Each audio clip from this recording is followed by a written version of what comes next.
Right. Sorry. First of all, good afternoon, everyone, and thanks for inviting me today to conduct this session.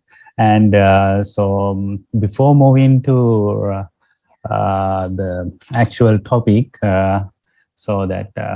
reconnaissance. So I'm just covering a few subtopics before we move into the actual topic. And also I'm trying to demonstrate some of the tools and what you can use, and probably during the next session we can have more practical stuff, right?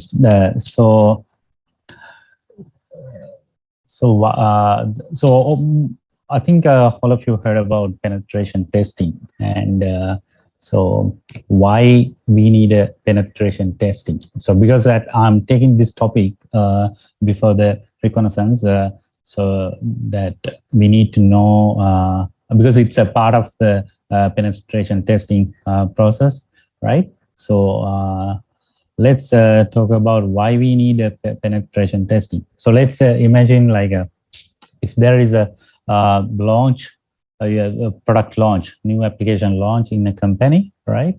So that so in that case, that pen test may be conducted as a part of the secure software development lifecycle, right? So I know that you probably heard about only the SDLC, or maybe you already know about the secure software development lifecycle. So it's about so I think it's even though whether you are not following the secure software lifecycle, but still you can do pen testing as a part of the usual software development lifecycle. All right, so that so the idea is to like uncover exit, so that during the development process, we know that okay, there is the QA guys, or they are running different test cases, and even the developers, they try their best to fix the whatever the issues in the code, and use sorry, the latest libraries, whatever, right?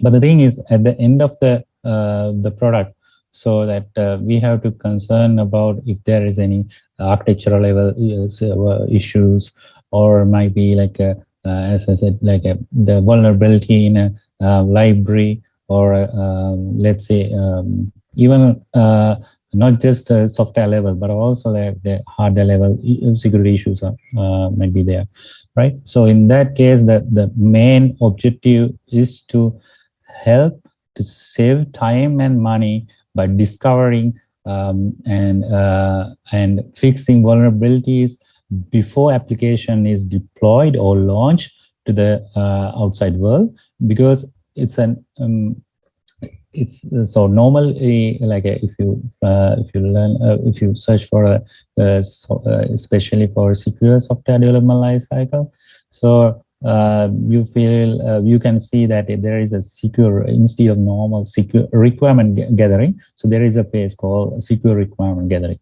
and also and even the training stuff. Because why we are doing this, and why we concern about the penetration testing.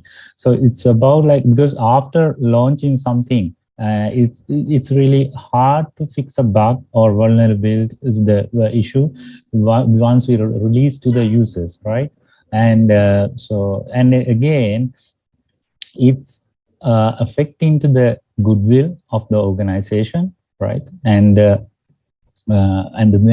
thing is that the regulations. So imagine like so especially like if you are delivering a product to the European market, let's say, right? So that if your product is violating PII,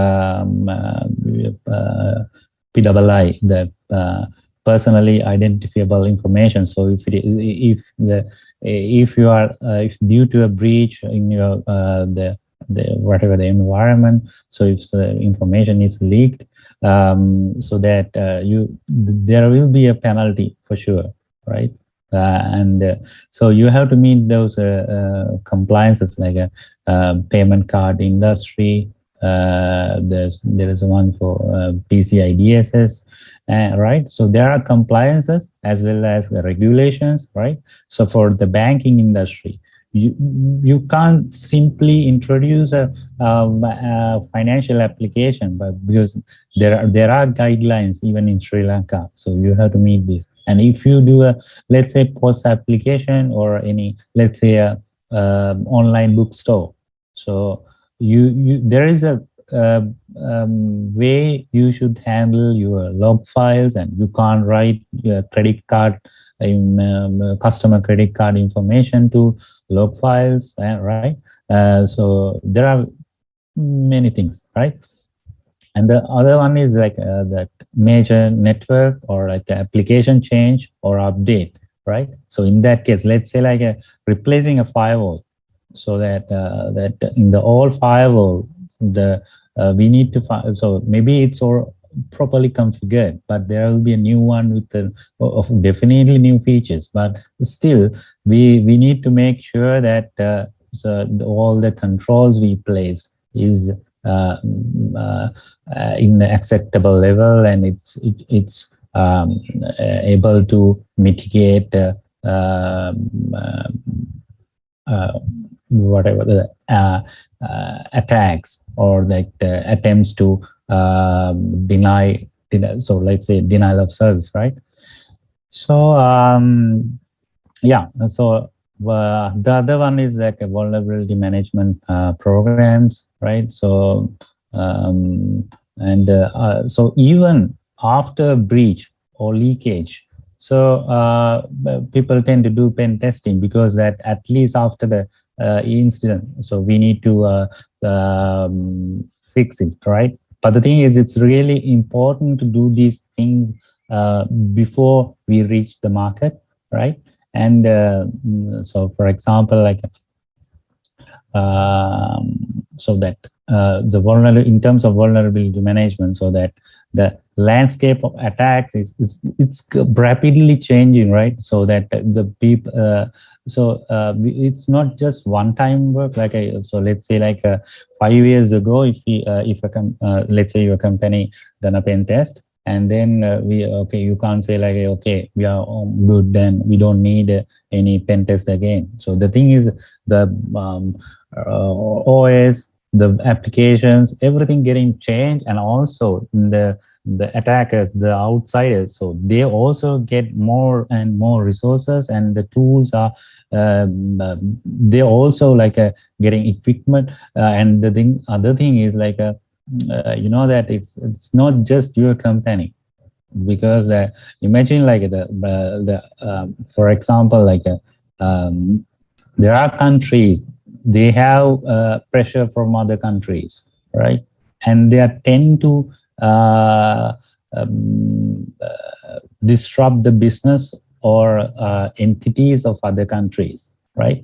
So let's say like for example, like say forget about the technology. So during the ongoing the situation in Sri Lanka due to the pandemic, so our tourists, this industry, so it went down, right? So we all know that. Imagine like, so now how we sustain. So one of the major income is the IT exports. So imagine like if someone is okay, really need to make us in a bad situation. So there is so what happened if the something bad happened to our IT industry, right? So that it's not just due to these regulations, but also like that we have to think about like how we move forward. Like it's not just individual companies. Like if you heard about like why more companies in so more companies move into Singapore, because that it's a saying, right? They have proper data security and more compliance. There is a quality of service there, and most of European and US banks just Google and check site. So as an IT student, so if you check in the LinkedIn, so there are you can find various job opportunities in Singapore. But the thing is, if you check what is the employer, so sometimes those banks you never heard, because that why they are moving there, right? So that it's really important for that in terms of security, like a point of view, so that the companies as well as the government entities, right? Everyone require the protection, and right. And when we deploy, imagine like if you are deploying a solution to a government of an entity, and it's for you, it's really good to keep the goodwill, and you don't like, no one like to have a system breach after some time, right? And forget about penalty, at least the goodwill, right? Okay. So this is why we need pen testing, and it is not the only thing we should do, right? It's right. So there are more other things, and also because like in case you are focusing on like job opportunities here, right? Pen testing is not the only job opportunity. So I will discuss about few things like the blue teaming, red teaming, right? So those things, right, let's move forward. Right, so penetration testing. So it's a coordinated assessment process. Normally, if you're running a pen test, so you have a scope, and so it's supposed to conduct by an individual or a team, right? So some of the companies, internally they have team, but sometimes they outsource. And one of the key things like here, the scope, right, and the skill set, and how the coordination is going on. So you do remember that if I will explain about red team, so that because pen testing is something about like it's a kind of offensive, right? So it's not about protecting anything, right? So it's about like how we can find vulnerabilities, right? But it's somewhat not exactly similar to red teaming, but right. So during an interview, but someone might ask, okay, what's the difference between both, right? So that so here the scope is defined, right? What you should test that, and how you should report it, and right. So and access to the overall, so that so let's say like a so to determine threats and weakness in overall infrastructure, and so that means both hardware, software, right, to develop sound security control system, right? So that means like we need to figure out so that what are the vulnerabilities or issues in your applications, as well as it could be due to the hardware level issue, right? But do remember that in penetration testing, so it's about the breadth, it's not about the depth, right? So the penetration testing is about like the finding, let's say, more bugs within a limited time period, right? And so we conduct the penetration testing to uncover gaps within the organization in existing security posture, and address them specifically and efficiently, right? So that so all the control might be already defined in the documentation or the architecture, but there can be gaps, right? So maybe a particular port is open and nobody noticed, and maybe during a particular release, so things go change, no one knows, right? So yeah, and to ensure that security system or the controls in place are effective and mitigate the risk of attack, so that there is no, sometimes, like let's say where we, so let's say like if you have a really powerful firewall, so but it's required to place in a correct place, so it's no point in place between your web server and the let's say the DB layer, right, the database layer. So the particular control supposed to place in correct place, right? And the next thing is we can get sort of idea about how we should prioritize attack vectors and secure attack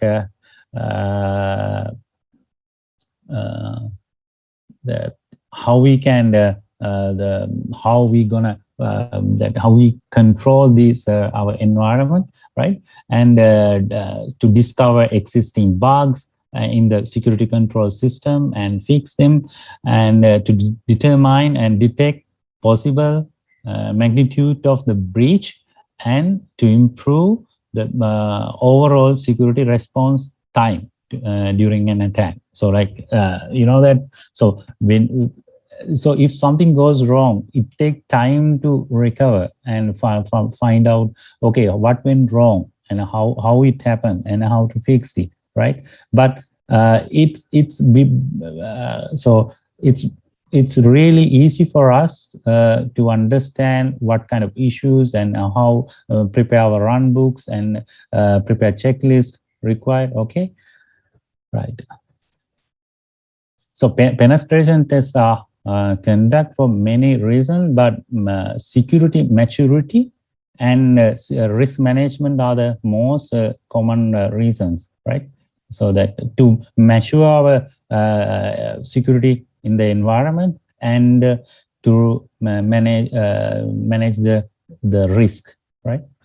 So even we have to do penetration testing as a part of compliances or audits, right? So let's say like if you are working in a banking industry, so if so in that case, so maybe you yeah, not maybe, definitely you have like annual audits. So as a part of audit, you are supposed to complete penetration testing, right?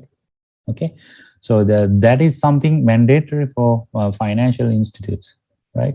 So I'm not going to cover all the 5 phases of the penetration testing. So the first one is planning and reconnaissance, and so it's about like the test goals are defined and gather information, right? So then scanning, so it's about like a tools and understand about the, so during the reconnaissance phase, so we gather the information about the target and to whom to be attacked and to what tools to be used. So then, so during the scanning phase, so we use the previous knowledge, and then so that web application attacks are, during this stage, actually, we try to exploit those to uncover,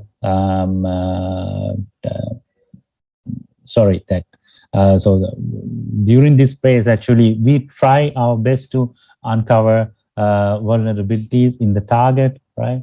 And then we try to get the maintaining the access, right? And then analyzing web application firewall and configurations, and now we try to based on the results we have, so we change the settings. Yeah, okay, so there are few ways, methodologies, right? So one is black box testing, so black box testing. So during that, so you have limited resources, and you do, and for example, during the white box testing, so you know these terms, right? So that during the black box testing, so you have limited resources. For example, like you don't know really less, you have really less amount information about your target, right? And but in the white box test, for example, like you have access to the code, right? So Git repo is there, so you can go through the code and try to identify what's there. And maybe probably you have a design document, right? You have an idea about endpoints, but in the black box testing, so that you have to find out everything, almost everything, and you have less resources. So that the other one is gray box testing. So it's like a a mix of white box and gray box, right? So yeah. So let me skip this reporting part, right? So that so as I mentioned earlier, so the penetration testing, both penetration testing and the red teaming. So the red team engagement, both are offensive, right? So that we need to know about what is the difference between penetration testing and red team engagement. So answer to this, let's find out what is a red teaming, right? Before that, let me talk about blue teaming. So blue teaming is it's a defensive security, right? Within your organization, there is a team that try to work for like a damage control. So so in here actually, so it's your first line of defense. So that SOC, Security Operations Center, is an important component here, right? And how and where to place controllers, right? So let's say identity and access management, and right, so that let's say logging all the events, right? And so SIEM, right? Security information and event management, right? So that collect all the information. And even now there are AI-based tools. And the blue team, the work routines, including like collecting access and logs data and using SIEM, SIEM, right? They'll gather those threat intelligence, or let's say the CTI, like a cyber threat intelligence. So that, and then based on this, perform traffic and data flow analysis, right? So that, yeah. So imagine after the incident happens, so they have to respond to the incident and conduct digital forensics, all right? So it's not just applicable to financial institutes, even for the other institutes. Yes, the same thing applicable, right? And the thing is, because when we normally people think like so we don't so we should provide the security, or we should tighten the security. It's not just to protect our resources against someone stealing or modifying. It's not just that, so that someone can misuse our resources, or right? So let's say like a computing power, or yeah, let's say computing power, like a botnet, or right, or even for the crypto mining, right? Someone else can use your resources. Someone else, let's say like if you are having a huge network resources, if you are working for a ISP, and there is a huge server farm with the GPU powered servers, right, and powerful machines. So it's not just about deleting file or modifying a database to get a few millions or billions of money. So, but still that, so someone can just use your computing power to do a even major attack. So that because of this, so we have to just it's not just so what I want to tell you is that it's not just about like data stealing, or right, so that even our resources to be protected, right? So it's applicable to all entire. That's the purpose of protecting putting the security mitigation controls, and how we should why we bother about how to detect them in advance, and putting controls and finding out vulnerabilities, right? Okay, then red teaming. So red teaming is about offensive security. So that all right, here we talk about defensive. So that we try to defend, right? We put firewalls, right? We check, okay, what is the best firewall we should use, and the thing is, in real world, it's not like that. There is something called risk appetite, and if there is a, let's say, AI powered, like billions of if there is a firewall or product for cost like a billions of dollars, are we still able to, is it possible to deploy it? Can we afford it? And imagine for a, like a small POS system in a shop, is it required? No, right?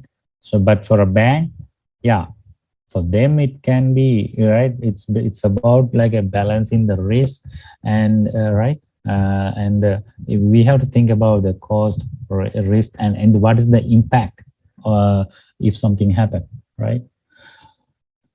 Okay, so that red teaming is offensive security. So it's a mixture of different tools, right? It's not like penetration testing.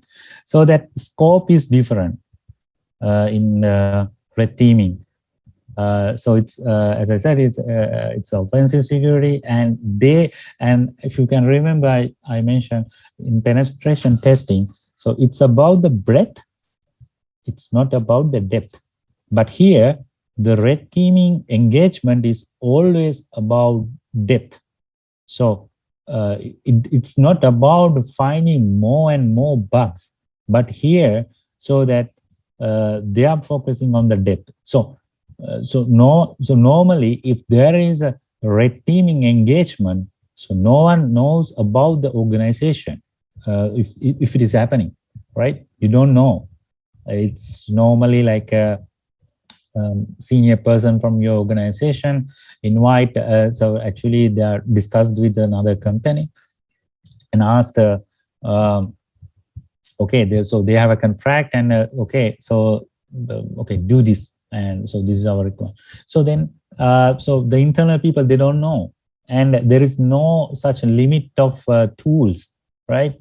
It is it is not just like that the use of computer itself, but they use various tools, even social engineering. Even they might, let's say, if you take NSBM, so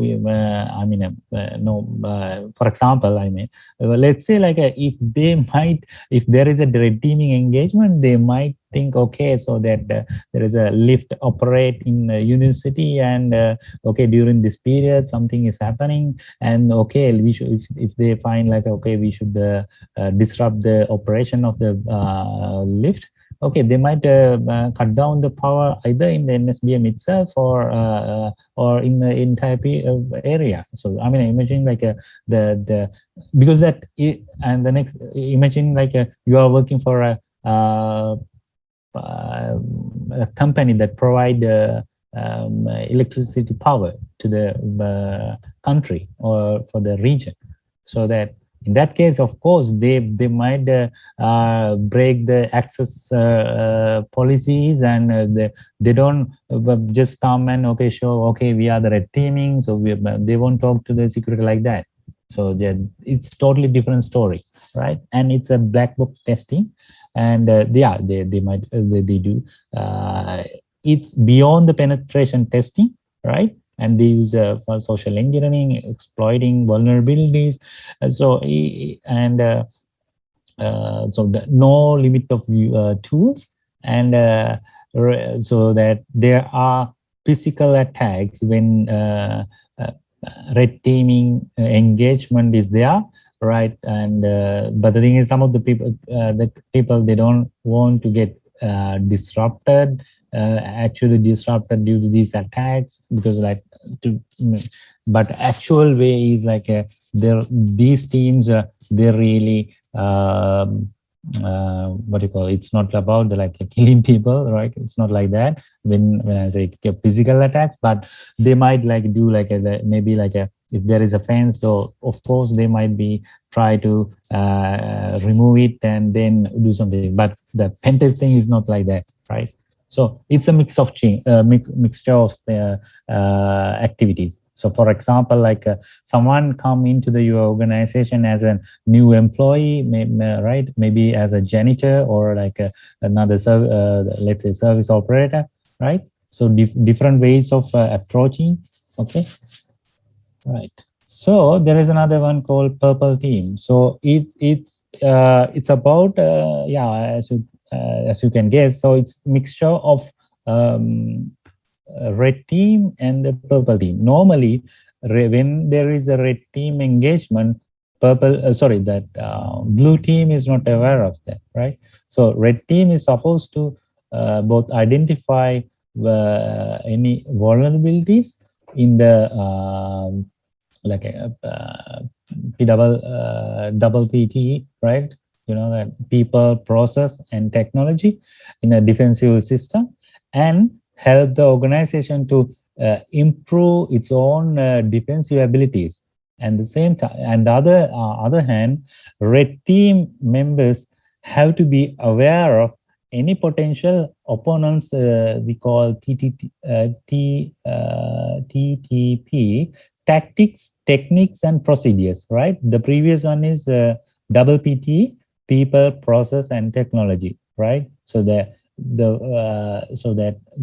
vulnerabilities, it's not only for the technology, it's not only in the software or the hardware, or it might be in the process, right?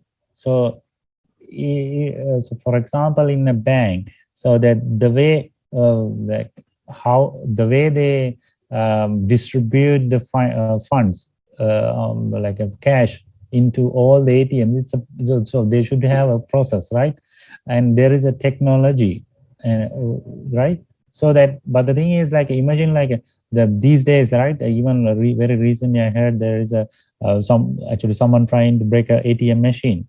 So that person, so uh, pretty sure it's not a red teaming engagement, but yeah, even red teaming could be like that. But the thing is, see, in that case, it's about like the vulnerabilities in people, in case if there was a security guard to protect the ATM, right? If that person moved away to have a short break, and then during that period, if some person, so if someone else came and they are to break the ATM, so it's there is a vulnerability, right? So it's not about the technology, right? So it's not about like vulnerabilities in software, hardware, or the process, right? Even in people, right? So people is the most weakest link in a system, because it is easily we can exploit the weakness of people, right? So if someone asks you, so this is now I'm talking about social engineering. So let's say, so if someone tell you, right, okay, so if you purchase this thing, I will give you like a MacBook. So it's about the people tend to then approach the whatever the offer, get the offer, because it's about the greediness, right? But in case like let's say if someone let's say force you with a gun, right? So asking your bank accounts and other things. So it's about the fear, right? So even these red team people, so they also do like social engineering, right? So there are many things under many factors when we consider the human weakness. So yeah, So we can exploit that weakness in people, right? And then the other one is I just mentioned about double TPA, tactics, techniques, and procedures, right? So we need to understand what kind of measures, kind of how to the opponent of the red team means a blue team. So what kind of measures they have placed? Are there security cameras or like a physical security there with like a security officer with a gun, or if it is there, right? So these things we need to know, right? And then the other one is like the other point is like the primary goal of purple team is to maximize the results of red team engagement and improve the blue team capabilities, right? Facilitate improvements in the detection and defense, right? So we need to improve, so so the security is something, it's not just one time work. So it's about like a continuous improvement, right? So we have to periodically review what's missing in our system, what is weak in our system, what is vulnerable, and then so after detecting them, then we have to improve or like secure the environment, so that how to improve the defense, and then uh, so how to sharpen skills of both blue team and red team members, and if effective like how to spot checking the systems in a larger organizations, right? Okay, so there are a few other teams as well. So let's say orange team. So it's about like, that I haven't updated the slides with that.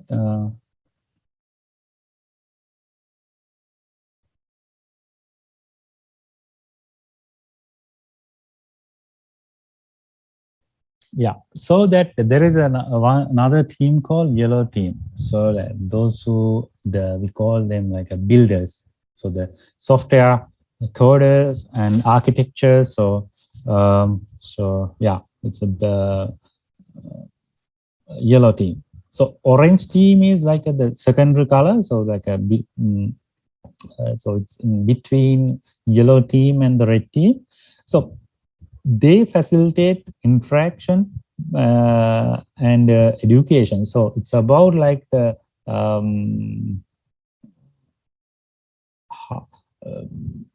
educating the employees, and so the facilities like trainings and the stuff. And so I think the purple team we already discussed, and the green team is between like a blue team and the yellow team. So like enhancing security automation, and with automation with the design and coding, right? So and the white team is it's about like the analyst compliances, logistics. So like so basically like a logistic management and working on the compliances, those stuff, right? Okay. So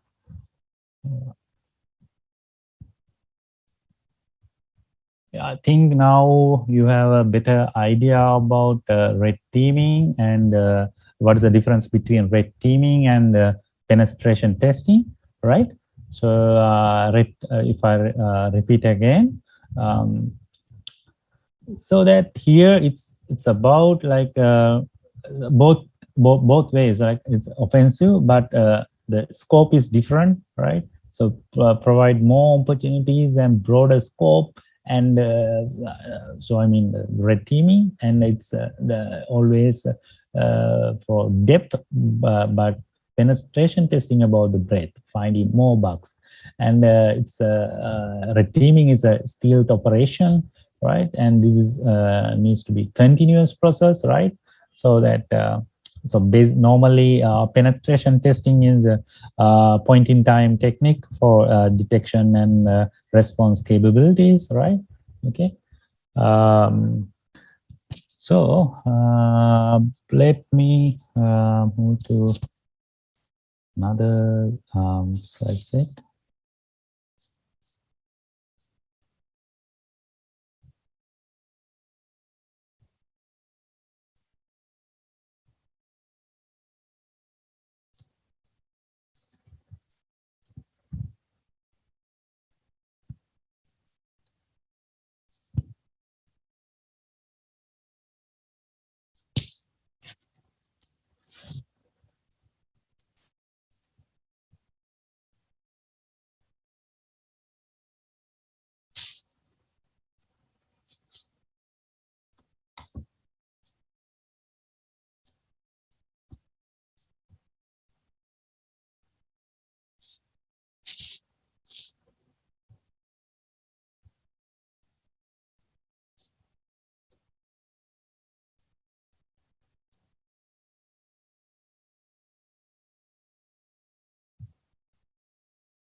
Okay.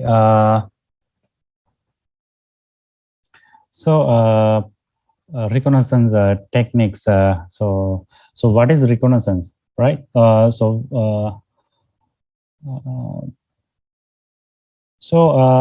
Before that, uh, uh, so let's think about like mm, yeah. So think about how you can. So let's say. Okay, this is a simple virtual activity, right? So just take a piece of paper and write down. So since you most of you are undergraduates, so how do you gonna apply for your first job? Okay, we all know that okay, we need to prepare the CV, and but after that think about how you can achieve this target. So I'm not going so if someone wants to answer, let's go ahead. So how do you do that?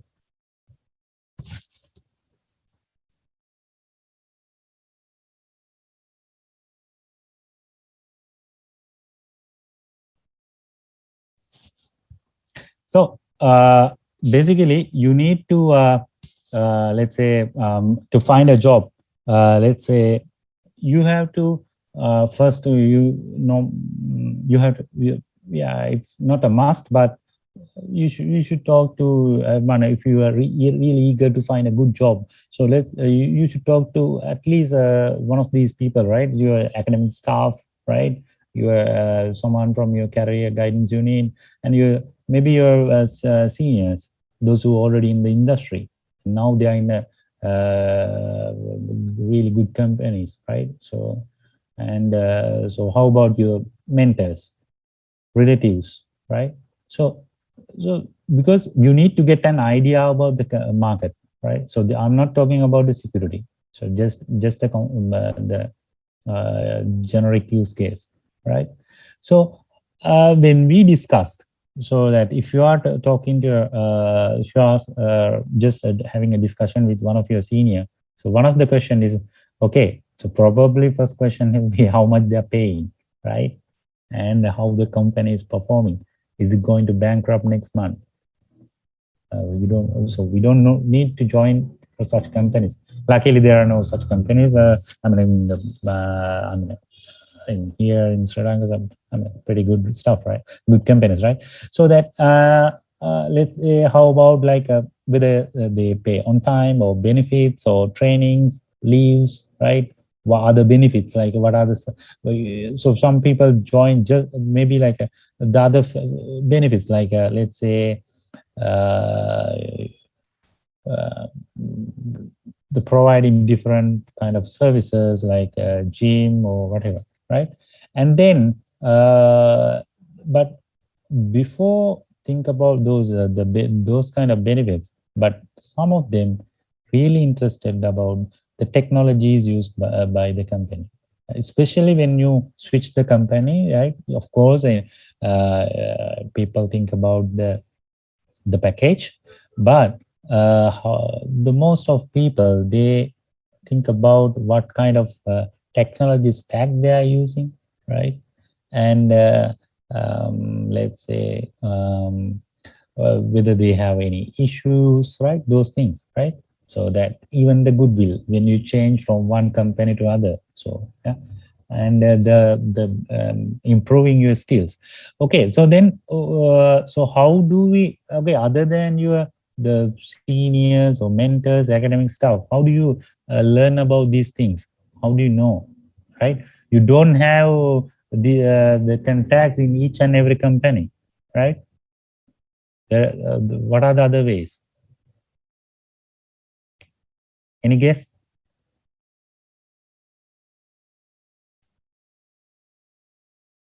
So you should check in the LinkedIn, right?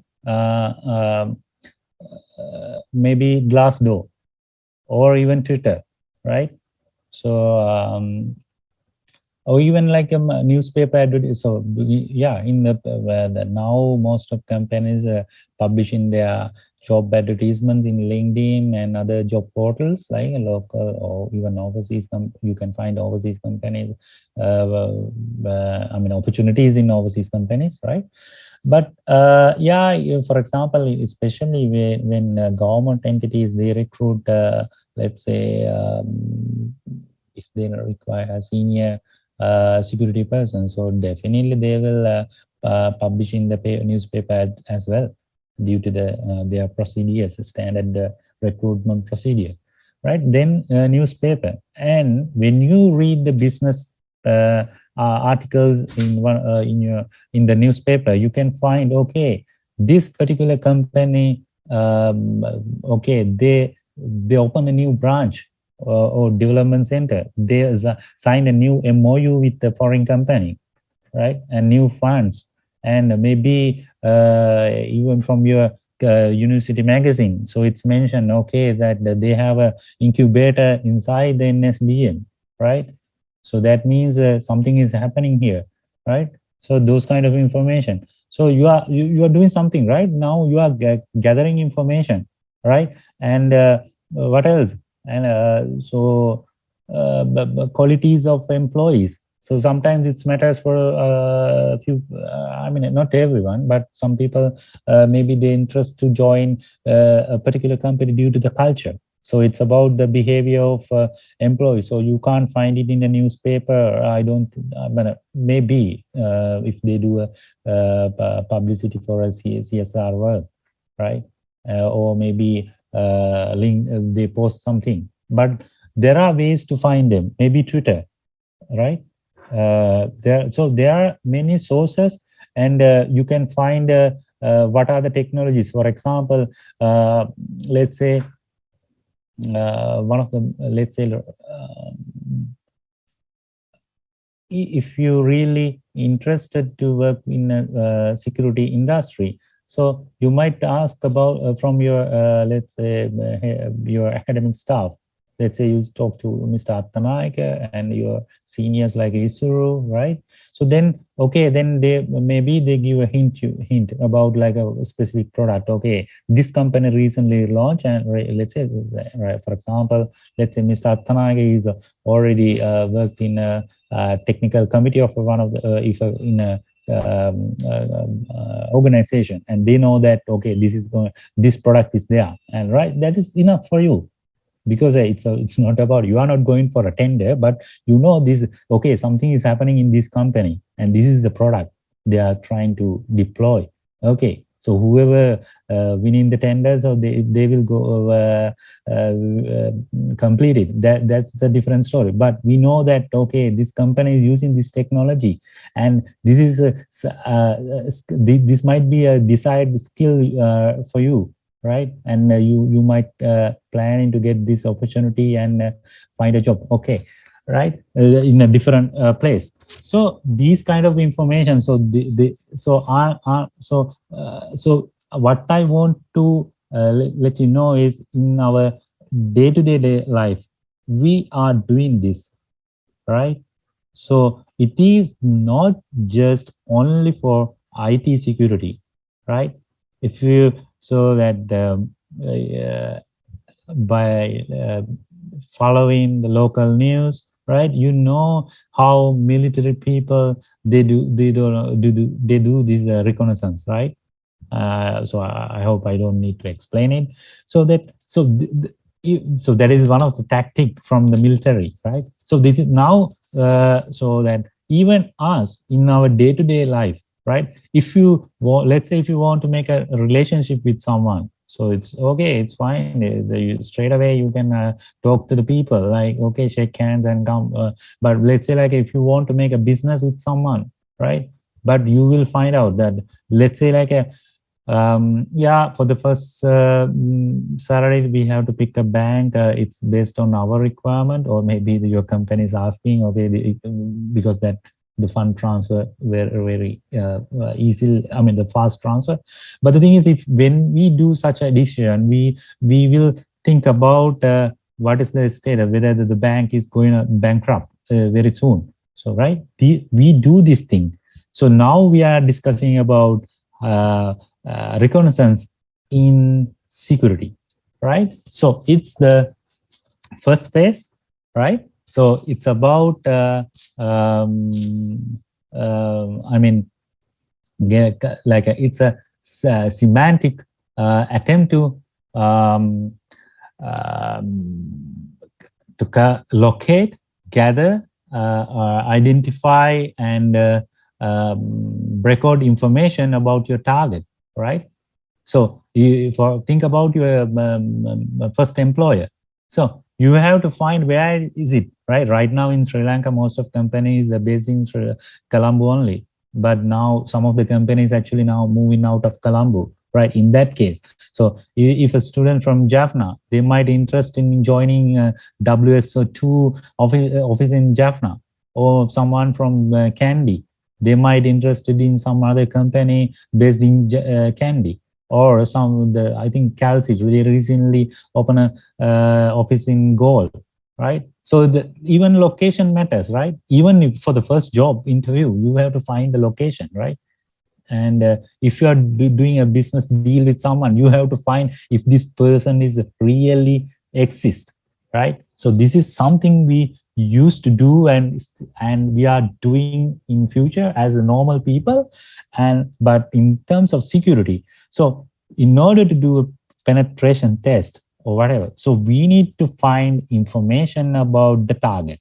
And for example, like if you need if you are targeting the web server, but first you need to find out about, okay, so maybe they haven't published all the details, but there are ways we can get the information, basic stuff.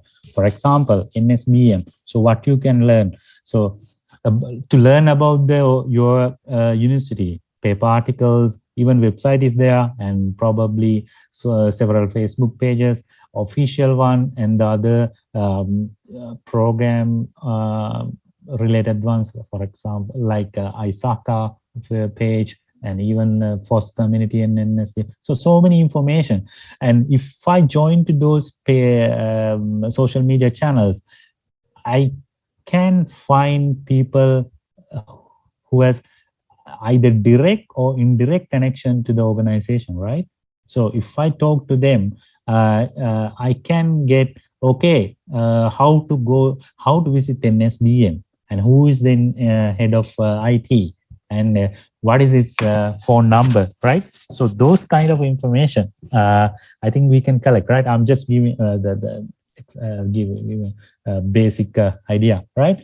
So the reconnaissance, so the pre-attack phase are the most important before an attack, and this is where we spend 80 to 90% of time during an attack, because so we need to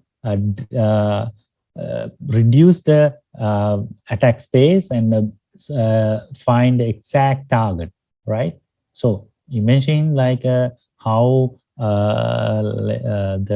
our health officials working, right, even in other countries. So why they came with the lockdown, so they need to reduce the target, right? So how to find, so right, so even in the in our field, right, we need to specifically find what is the target. And so then the question is how we can find it, right? So we try to collect as much as information about the target organization without going inside the building, right? For me, I just explained how I can collect information about NSBM.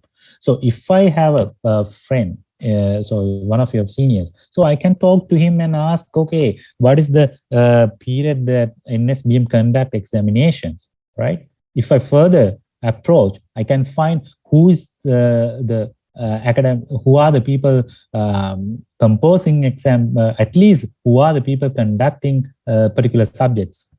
Right, so we can simply collect, and who is a network admin, something like that. How many security guards? That's I think for that we don't need to speak to a student. So it's a matter of like contacting a janitor or someone, right? So they know they have better contacts, right? So those things. So I'm just giving an idea. So I'm just took NSBM as an example here, right? So the one thing.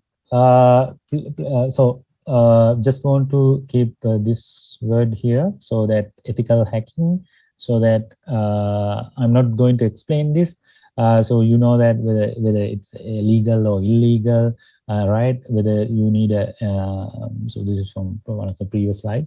So whether it's whether you need an approval or not. Yes, it's legal, but you should have an approval. Even though you are an NSBM student, you should have approval to do penetration testing or whatever. And please do remember that when so if I demonstrate any kind of tool here, please use with the responsibility, and do not try to harm any organization or a person, or even please don't try to violate their personal space. Don't try to violate their privacy, or do not try to steal information. So this is about about learning, right? Especially as students, do not that even there was a recent incident in Sri Lanka, right? So that so you guys have better opportunities in IT industry, especially in banks, right? They are looking for talented people like you. But the thing is, before joining to a bank, you have to go through formal screening of like those interviews, but also they do a background check. So right now you feel okay, this is really fun to change something and make a the homepage different in a particular organization, but please don't do that, because if you if you make any misbehavior, and if you do anything unlawful act, and if you so this will be definitely this is one of the biggest mistake you can do in your life, right? Because your entire career will be over, right? Because that the thing is nowadays it's not like earlier, even like it's not just for the interviews, but also like in some of the countries, now to open a bank account, they do background check. There are two, I think you probably already know. There are tools that scan your profiles in public internet, right? So please don't do anything harmful. That is, it's a waste of your time and your career and whatever that you spend for your learning so far from your childhood to up to now, right? So please don't do that.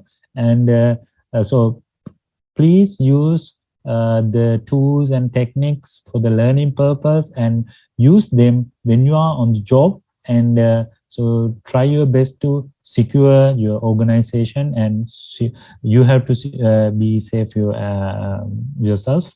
All right. So you should not expose to anyone else, right? Share your credentials, whatever, right? So just another the topic to cover, so small one, so I don't take much time. So that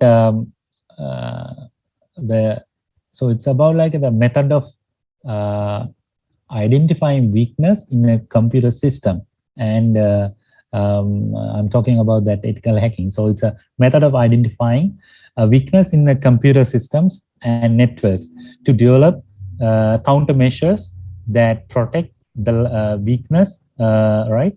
And so ethical hacker must get the written permission from the owner of the system, right? So for example, like if you are, yeah, as a good student, so you want to, if you're willing to find, let's say it's your one of the small research, right? You think about your university, and you start finding weakness in your university. First of all, please get the permission, right? So if once you ask about from your security, right? So at what time you guys start the shift, and then they will like, no, okay, something is going on, and they will inform your maybe VC and someone, and you are in trouble, right? If something goes wrong, I mean something else, someone else do misconduct, right? You will be the victim. So get the permission, no matter whether it's because that it's not just accessing the Wi-Fi or whatever they're running the tools. So better take the permission, right? And the thing is, so you are required to protect the privacy of the organization being hacked, right? And transparency. Transparently report all the identified weakness in the system to the organization, so that if you found like, okay, something wrong in your network, or like okay, security guards are sleeping at midnight, so that in that case you should inform to the relevant people, right, in your organization. So you should not write a blog post or post in the social media, right? So yeah, and yeah, that's it for now. So let's move forward. Yeah, so you know this, right? That the person who find weakness in a system or network to gain access, or the hacker, right? So I think we discussed about the penetration testing in early slide set. So if I repeat again, so it's a coordinated assessment process and conduct by individual or team, and so it's under defined scope. Access the overall system for vulnerabilities or weakness. So it's a the idea is target is to find more bugs, right? So that we predefine the methodology and identify risk to the organization. Yeah. So the other one, what is the difference between ethical hacking and penetration testing? So earlier we discussed about red teaming and penetration testing. Now it's ethical hacking and penetration testing. So in ethical hacking, it's a practice. So the penetration testing is a coordinated assessment process. And in terms of scope, in ethical hacking, so that it's a continuous assessment cycle in your organization to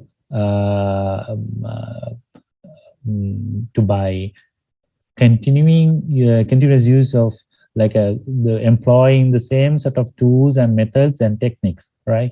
So that is the ethical hacking. But in so the penetration testing in terms of the scope, so that assess the security of the specific aspects of the system and define the scope in the documentation, right? So that ethical hacking have visibility to organizations' infrastructure, and so it has more information. And so in the penetration testing, so it has limited or no information about the organization's infrastructure. But the thing is, if so, sometimes actually when there is a that external audit is going on, it is natural that sometimes one of the internal person running a similar pen test and fix them before the outsiders running the pen test or the audit, right? So in that case, actually, those who are working inside, the internal people, they have, of course, they have more information, right? And the other one is the knowledge, like so that detailed knowledge about the techniques and the procedures in this ethical hacking and the penetration testing tools. So in penetration testing, so that they choose tools to imitate the steps of actual hacker or cyber criminal, right? So that have deep knowledge about the organization and the vulnerabilities. Okay, so when we do the ethical hacking, right? So that in the penetration testing, so it's required to have a sound knowledge about the dedicated domain, right? So it's, for example, like it's that if you are doing a pen testing for a financial institute, so you should know about better knowledge about them and how they operate, right? And incident management and security configurations, right? So that so no responsibility with regards to incident handling and security configurations. So if we talk about pen testing, right? They are not involving in incident management, but in terms of ethical hacking, so it's required to support incident management teams or blue teams in incident containment and validation. Okay, and so in terms of reporting, so not required to be like an expert in report writing for ethical hacking, but it's not always right, because you have to be because we are working in the industry, and it's not like that you don't need knowledge at all, right? But it's a comparatively right. So but for the pen testing, yes, it's a part of the pen testing process. Okay, right. So we have 5, as I mentioned earlier, we have 5 stages in the pen testing, right? Planning and reconnaissance, and scanning, gathering access or exploitation, maintaining access, and analysis and reporting. Okay, so so reconnaissance. So who or what is the target? Where the target is located? How to attack this target? When is the best time to execute the attack? Right. So it does matters actually. So like imagine like some companies it really matters, but some of the companies they run 25/7, and so they have like sent all the monitoring tools and everything, and right, and it's not like, okay, if you do attack around like 11 a.m. in Sri Lankan time, and we can't assume that the European that US one of the organization in US, that everyone is sleeping. It's not like that. They have like the operations teams or SOCs working throughout the year, 24/7. Right? So so this is where we actually pick a target. Information gathering and getting to know the target system is the first process in it penetration testing as well as in ethical hacking. So this recon so is the set of procedures and techniques, right? We call like a footprinting, scanning, and enumeration, so used to covertly discover, collect information about the system. So because when we collect information, right, so uh,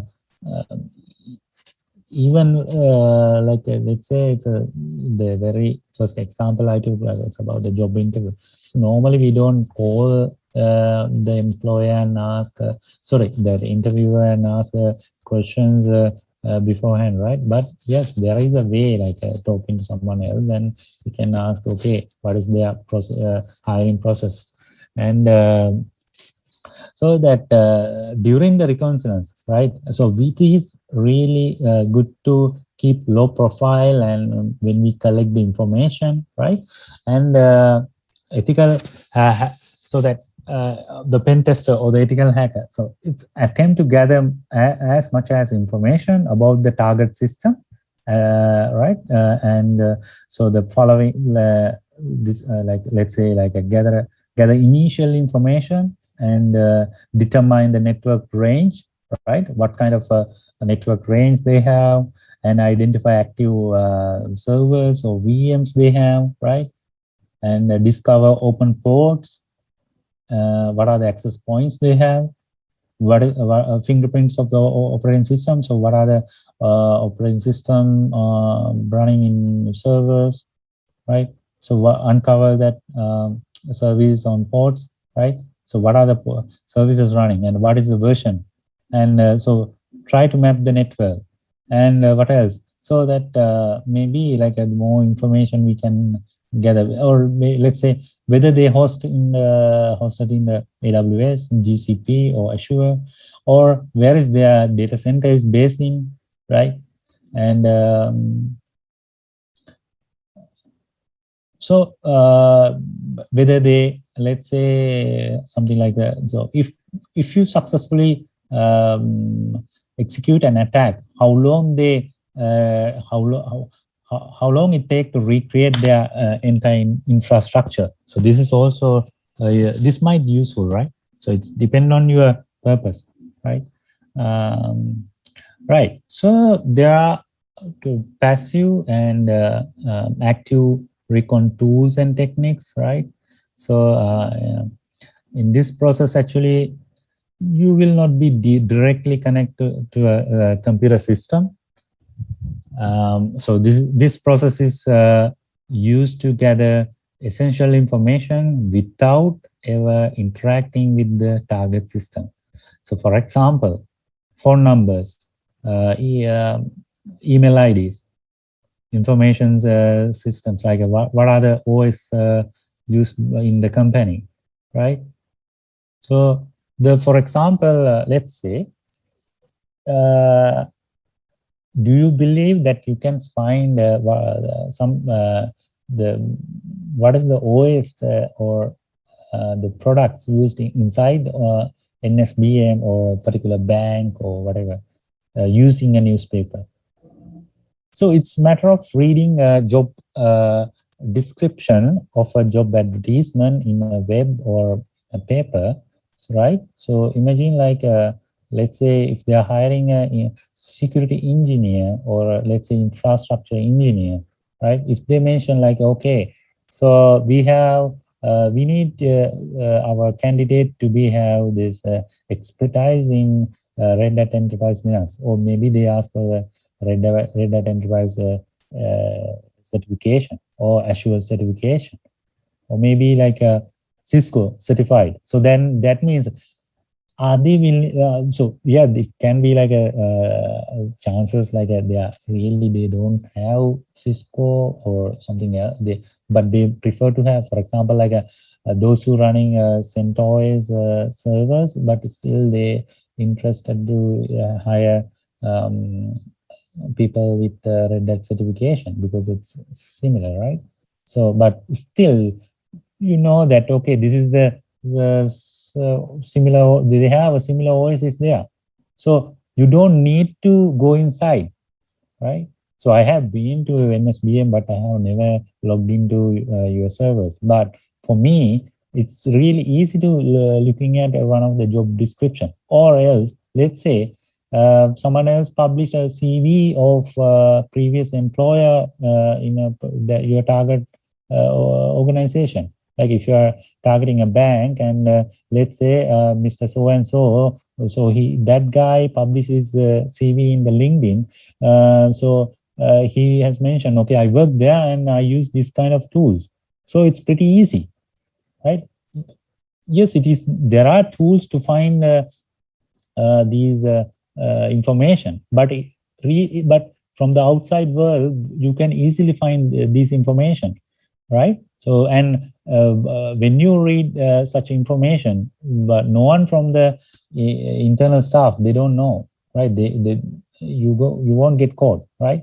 There are so Google is there here so let's see what we can find in Google. So it's right. So there and a few other tools here. For example, I will show you that in Shodan. So it's a you can search for IoT devices, even like traffic lights, webcams, everything via this Shodan, right? It's a search engine. So that it collect huge information, like including IP, even geolocation, right? Let's do it in next few minutes, okay? And you probably know these as like a ping, who is trace route, right? So you should know, but let's right. So probably, right? Who is the owner of NSBM domain, right? Who has registered and when it's going to expire? That's a good. Let's say for some reason in a particular company they forget to renew it. Of course, there will be a renewal notice, but in case if they forgot, so you can jump in and register the same domain, right? So it's pretty easy for you, and for do the things easy, right? So let's move on. Yeah. So the NS lookup. So I think I heard you guys. I think Mr. Attanayaka covered some of the areas here. Anyway, let me do a few examples.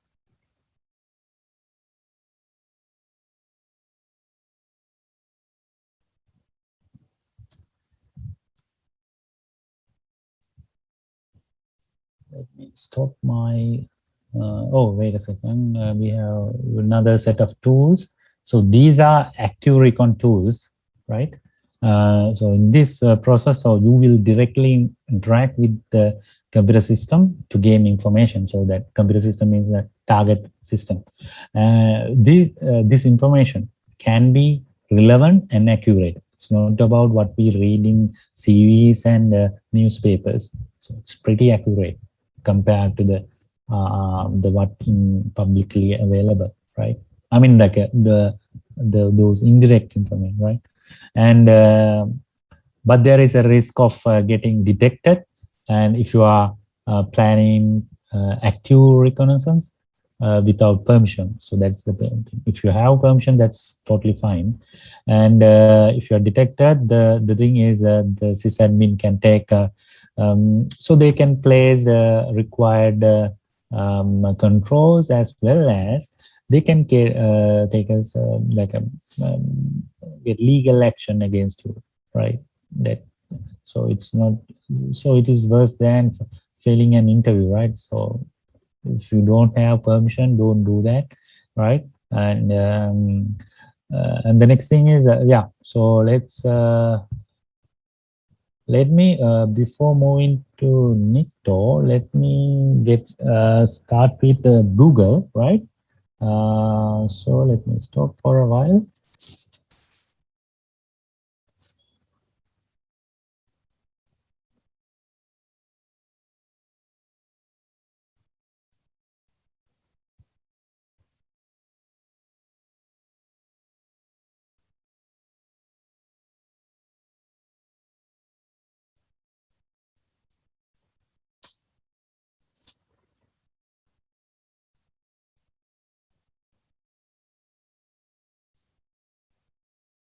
right. So this is my Google,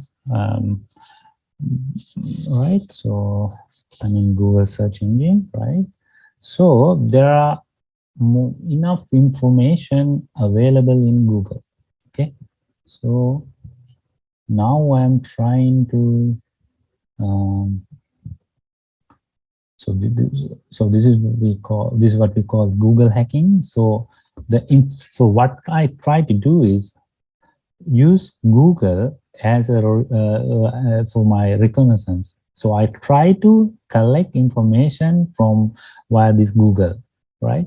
So let's say, yeah. So if I want to search for NSBM, that's right.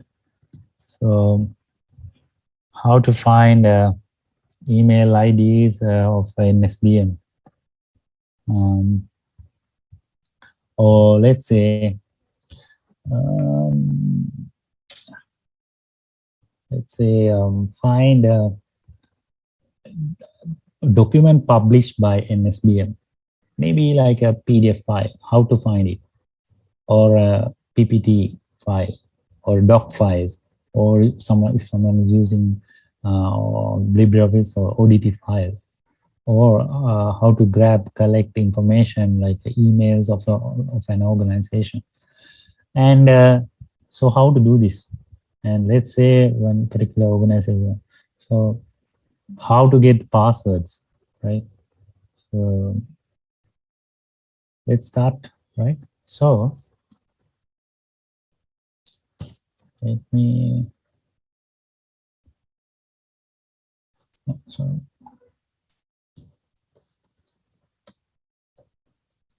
Okay, so NSBM, and I'm trying to stay doc, right? So here,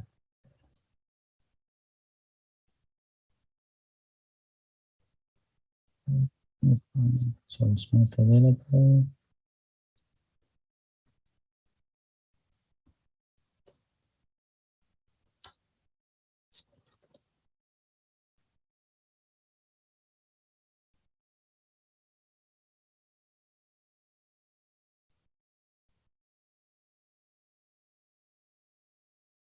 Okay, it's there, and let's say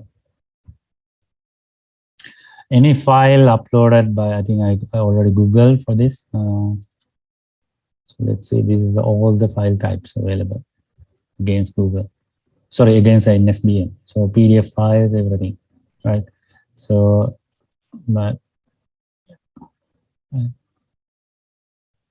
let's say if I go for a different one, site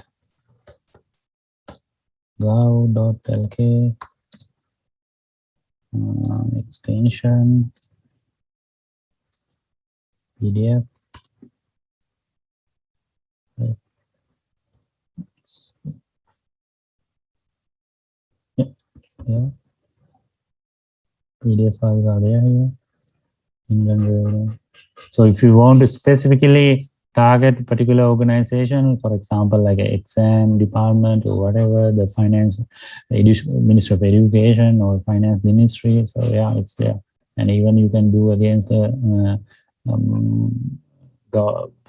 private sector or different organization in right, even like the common content, right? So let's say, let me take something else.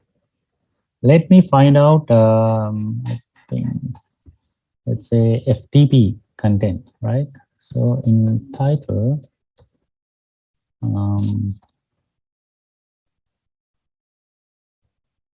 mention index of, and in URL, FTP.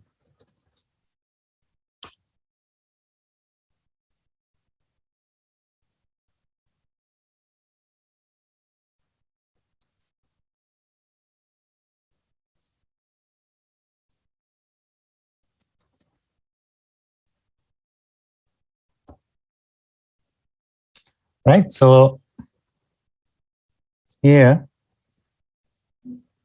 So it's a FTP, right?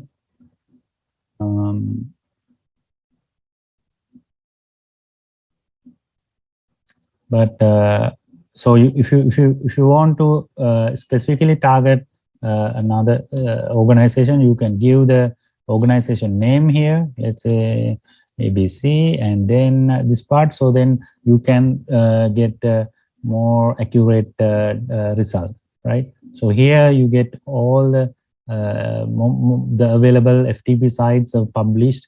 I mean, it's available in the Google search, right? And let's say movies.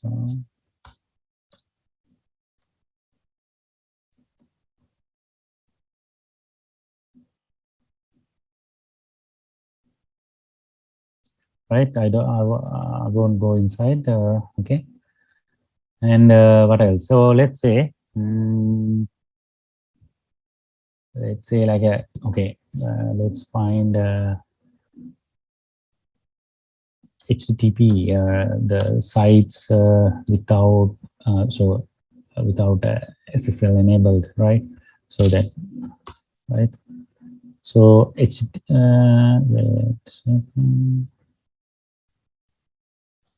yeah, HTTP, right? So this is not much interesting for you, I'm pretty sure. But okay, so how about finding passwords? Let's say finding a so you know that some in configuration, so the passwords set, right? DB password is this, so and so, right? So those information, how to find those information using Google, right? So let's say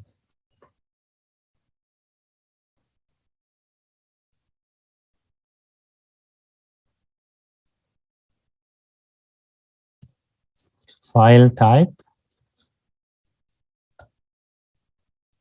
and so environment v db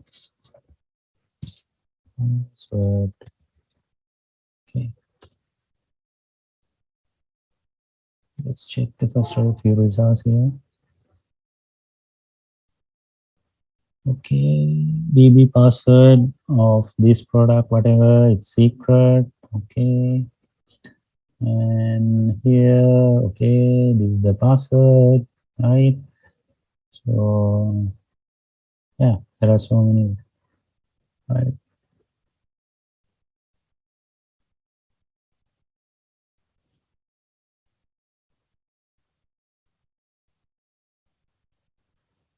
Yeah, here.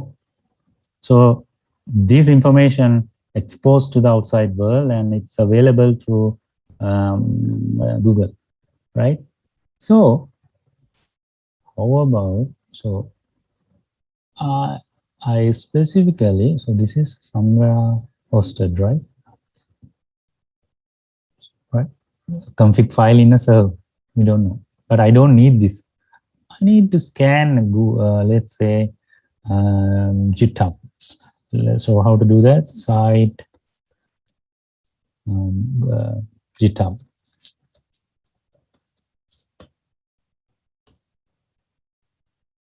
Okay, now I get results from GitHub, right? GitHub. Okay. Sometimes you might get a blog post that explain how to do these things, right? In that case, okay. But even no, sorry. So because we said, so yeah, in order to avoid that, that's why we set this site here, right? Otherwise, if someone explaining how to use this operator, there's a file type. So then we need, so if we need to avoid it, so that we can use this, and also we can do the negative way as well. So I will show you. See here, somewhere we can find a DB password.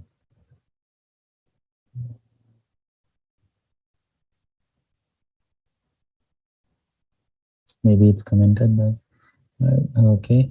This is the one I showed you very early, right? So, but as you can see, these are the even so you have there is another learning here. So these are the people. I mean, initially we all make mistakes, right? And these are the lessons learned. I mean, it's not just securing our. I mean, it's not just collecting information about attacking to the organization, but also we should stop doing similar mistakes, right? Committing our passwords to the public repos, and even committing to the local repo is not good. There are proper ways to handle it. Right now, how about finding emails? Okay, let's say file type. Uh, XLS, right? So I'm checking Excel files also, right?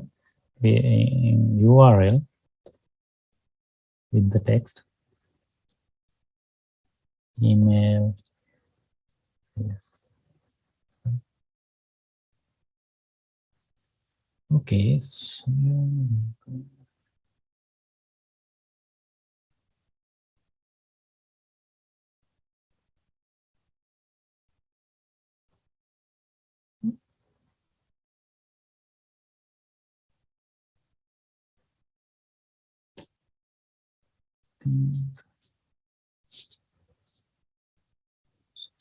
number one.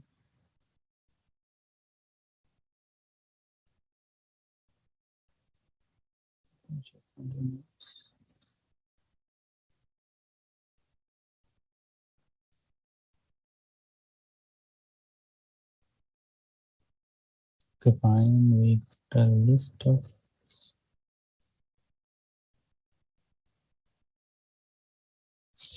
no.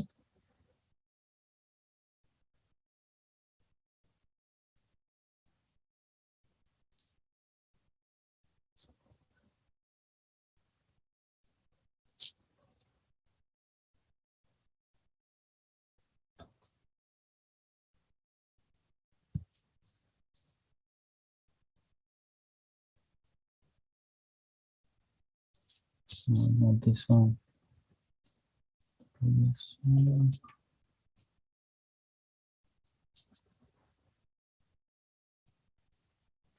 Okay, we found one. No, no, no.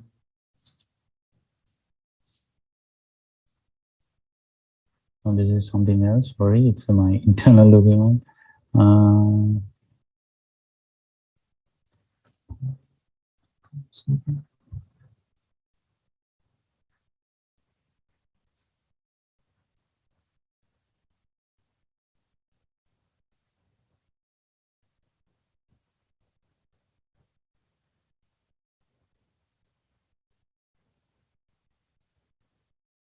Okay, let me check. So today, one.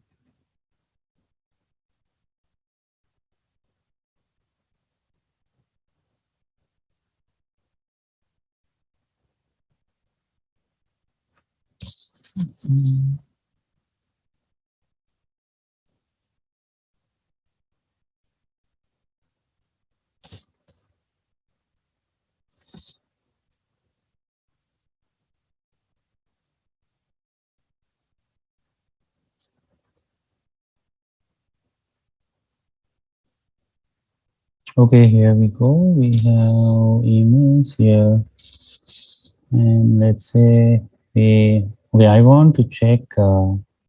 Let's say a particular organization. Uh, let's say UN or something else. So emails from particular organization. Let's say something with .org, right? Okay, United, it's a bank.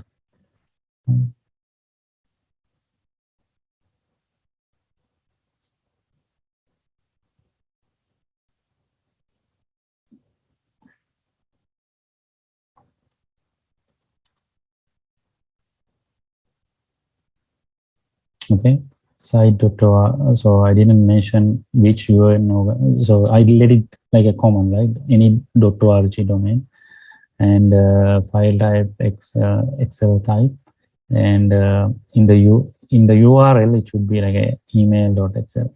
Right? So that file name is email.xls. So that's the idea. So I think it's already downloaded here.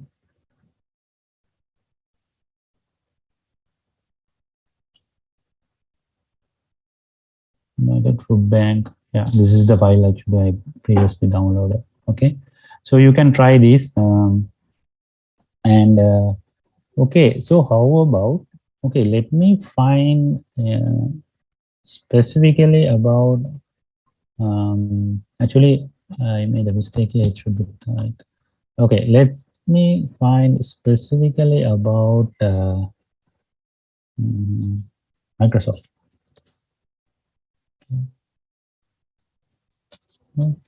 .com, right?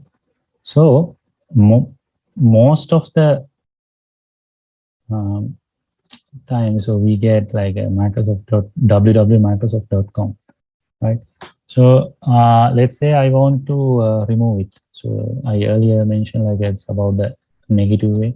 So it's minus site www.microsoft.com. Okay. So now we have different one, account.microsoft.com, support.microsoft.com, right? My signs, okay, and you know that MSDN, whatever. So we can keep adding, and imagine, so like we can give, you saw it earlier, like so when I test this yesterday, so that it was in the history, something, okay, this one. So I'm removing everything. Now we have different set of subdomains here. So right now in the first page, I'm getting dev blogs, Microsoft, open source Microsoft, careers.microsoft, ads.microsoft, right? You can keep reducing the list. I mean, okay, you can add this here, right? Let's say something like that.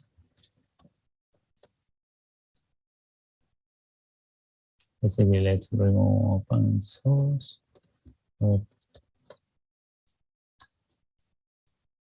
.com. Right, it's now it's not there.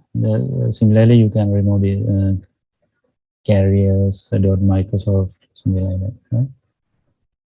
And okay, I think maybe it's still boring, right, for you guys. So maybe let's try this one. Actually, camera details, printers, scanners, everything.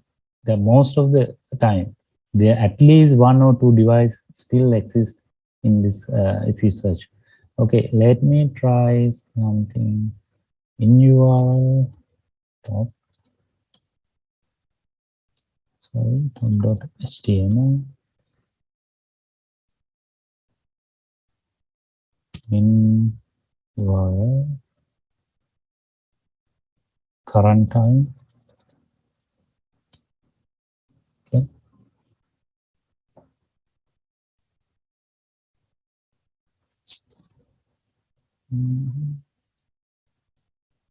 Okay, so we got something here, right? Let me search for something else.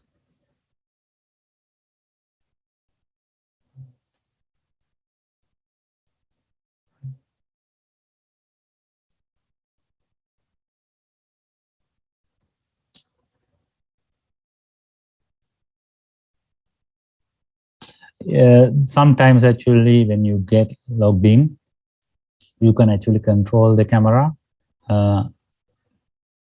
If you're wondering how to do that, because sometimes people forget to change the default password. So that's how you can do it, but don't mess with other people and violate their privacy. Okay, something is here. This is probably a lab or something. Okay, you can see someone is moving here. Okay, right. Okay, you can see people. This is Google, right? So I use only Google, right? And let's say another way.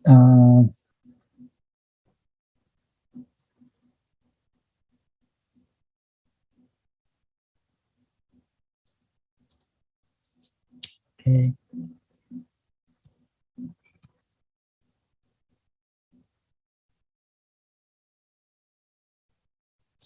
Okay. So what else? So how about port scanning using Google? I know you guys know how to do the port scanning, but let's say in URL, let's say port 8080, and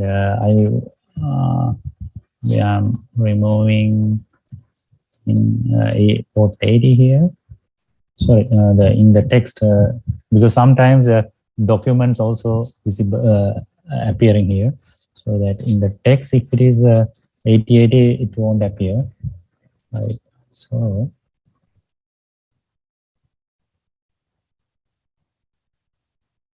I think if it is a IP address, you can easily see it. So that here the idea is to locate a server that listening to port 80, right? It's not about, okay, accessing something, but figure out, okay, this one probably hosting. Oh, actually, it's University of California, right? So probably running on port 8080, right? This is from India, right? So this is port 8080, right? Okay. And maybe it's still boring for you guys. Okay, if you need, how about let's say database queries, right? So let's if we can find SQL passwords via Google search. Okay, I'll type let's say ANC in text. You know that MySQL connect command. Let's see. Okay. 1, 2.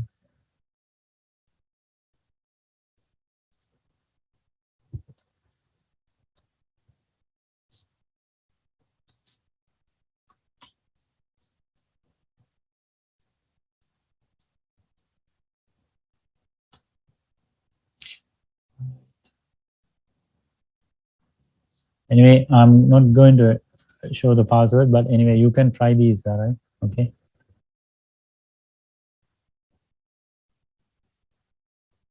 So actually the thing is there's the INC file, so it's exposed to the outside world. So if you are into like not just security but also development, so this is something you should concern, right? So what I did, I set the file type into INC and in text to MySQL connect, right? So that means that in the text, so this term is there, right? So if I need to do something like something in Sri Lanka. Okay, maybe .lk is I'm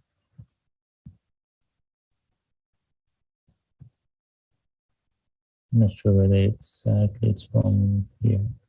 Anyway, right? What else? So what else we can do? Okay, how about file type? SQL and what is the one of the common query we issue is when we do authentication or like identified by, right? Let's check that.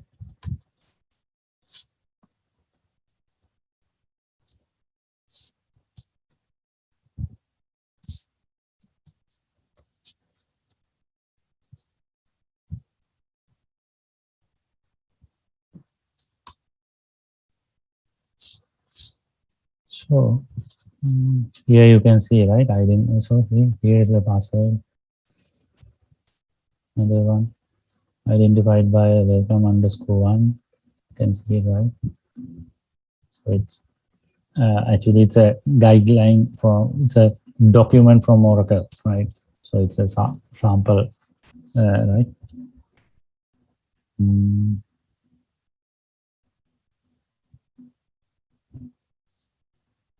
Here.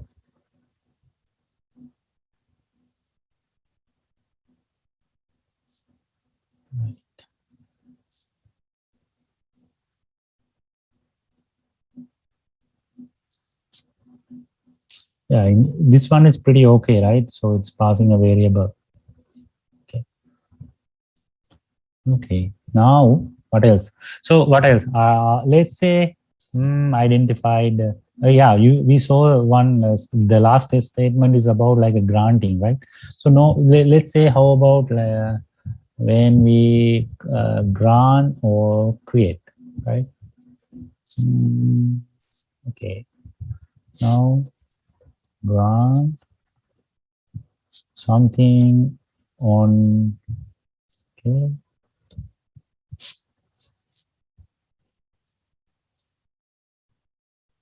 And the other one is, let's say, create user, right? So now we are trying to filter out. So identified, but when it is issuing a grant command or create user, right? Yeah, this is the one we noticed earlier, right? And the other one is grant, same one. Maybe we can filter for grant only. Okay.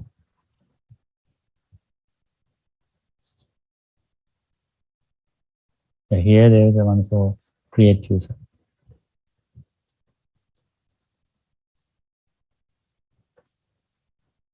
Right. So the thing is, it's just picking the so see, file type is .sql, right? So I gave the file type SQL, right? SQL file, and if you want to filter out any particular site, so let's say this one, so then we have to give this one as the site.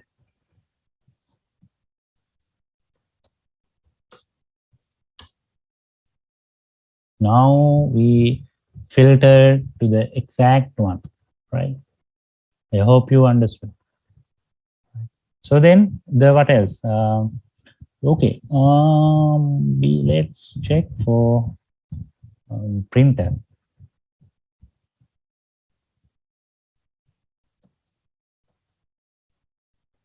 The title, so it should be network printer. Network print. So sorry, server and file type.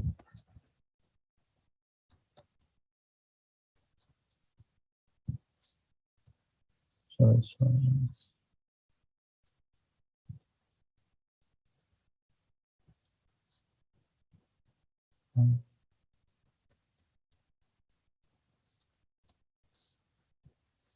HTML. Right. Here we go. We have a few printers.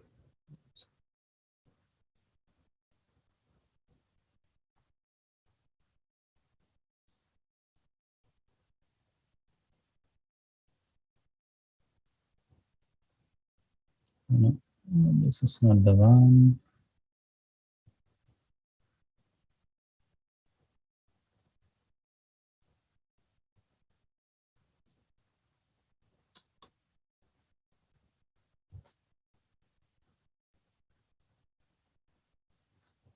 Okay. So no. So this is the actual printer, and user admin is don't try to print somewhere else, right? Of course, during the pandemic, you can find a printer easily, but the only thing is you, the printer is somewhere else, right? Okay, now let's try to find a, let me speed up this. Let's try to find a SMTP gateway, right? So how about speed camera meter? No, sorry. Let's say home broadband in title.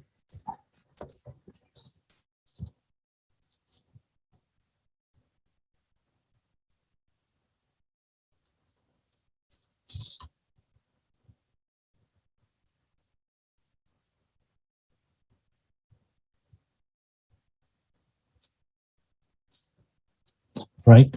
I don't know what is supposed to do here, right? It's a disable one, disconnect one. So anyway, it's a home broadband, right? And I think it's a shop or something. Anyway, so I'm moving on. Let's see, another printer.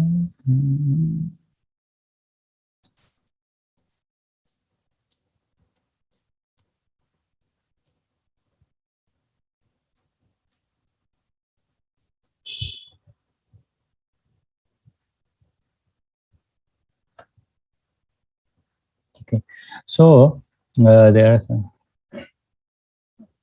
is a content management system called Coronto. Let's try to access it. So this yeah, the other one, similar printer, I guess. So this is a content management system, right? So that so you can easily find whether it's available in the so the availability via the internet, and even like the weather meters, right? Okay, so now what else we can do?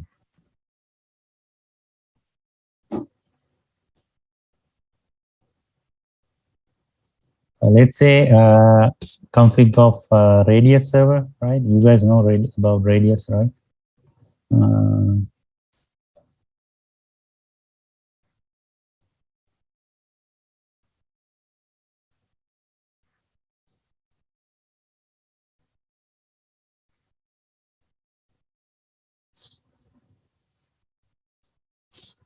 okay, and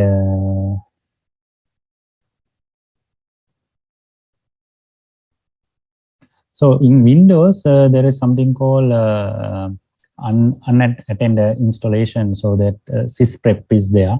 So file type inf sysprep.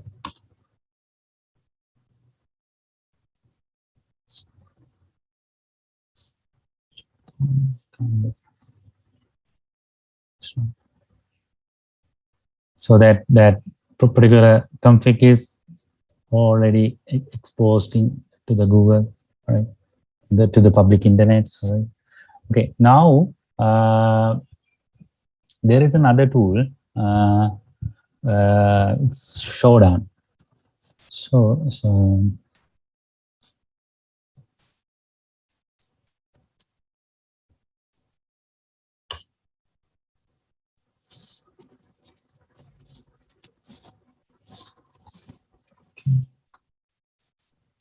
so let's say if I want to search for VNC, so VNC servers around here, around the world. So in here, actually, what we can do is like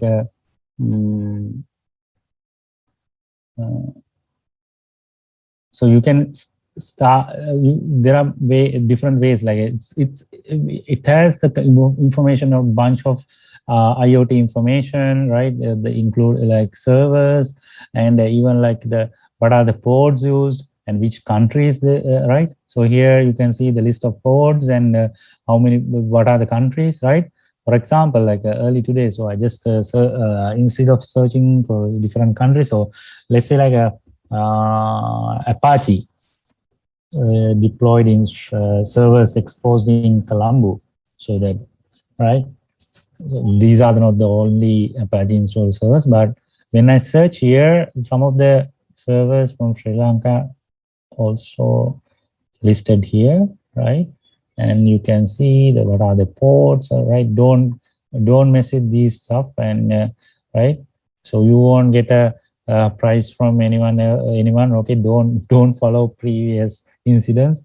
So don't, right. So be safe, because at one day, so you have to take a clearance to get a better job. So don't violate any regulations or do any unlawful actions. Okay, let's say okay, here let's say, let me change it to cities and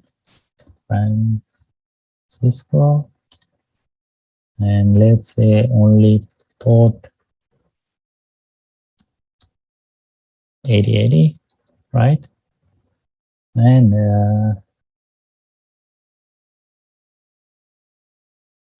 how about okay, let's run this. Right, I got something now. So see, earlier if I search with just Apache,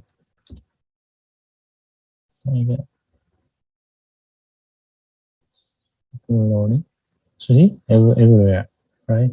And you can see huge results, right? So around 8 million users from the servers from US, Germany, 2 million, so on, right? So, but I can do a fine grain search. Now it's only US. And let's say product.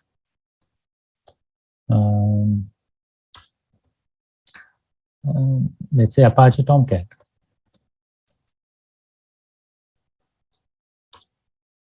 Later, actually, we can do a session about like how we can the idea is, let's see, these are like a Tomcat service.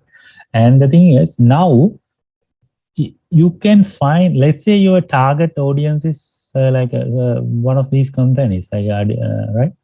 So the audience, target audience, so here you can see like what is the IP and where it's based in, and probably this is hosted in DigitalOcean, right? And the region is US South, San Francisco, right? So more information is there. And the thing is, imagine if this is the organization and you just randomly find, okay, so they have Apache Tomcat. So what's next your move? What's the next move?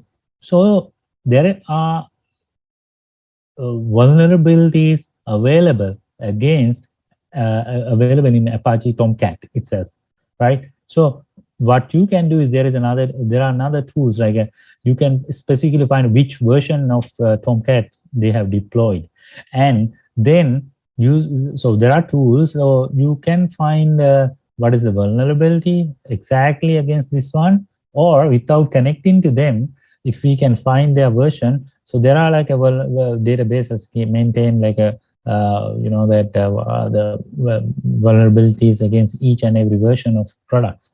So then in that case, you know what is the vulnerability, and then you have to find out how to exploit that vulnerability and take the control, right? Okay, and here, okay, now so let's say webcam. If I search, right? So if you can spend some time, you can probably find a webcam, and there are actually common, for example, like if we take like a local ISPs. So if they come, let's say like a fiber connections. So when they come to a place and set the configurations, so they don't know whether the residents are like whether they are IT literate or not. Sometimes they just put a default password, right? Leave it as it is, or maybe they set their own one in each and every place. So in that case, what happened? So that most of the time actually they leave it as it is, so the default one. So these default passes available in the web, and so that when you connect to the one of the such a device, IoT device or whatever, so you can easily control them after logging into the admin, after connecting with the admin credentials. And yeah, there is another product called that, what is that, SCADA, supervisory control and data acquisition, right? So this SCADA, this is a really good product, so that it's getting the data, real-time data from time-sensitive devices, right? So the critical information, right? So then let's search for SCADA, whether it's available. Okay, now city, let's say Mumbai. Oh.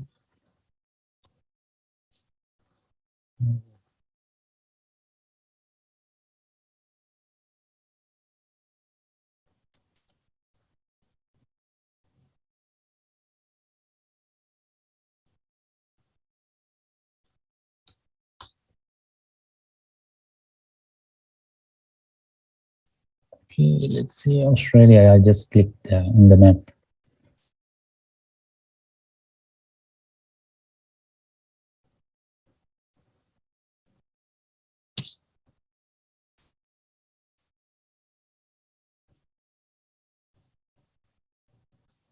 Okay, this is from Belgium.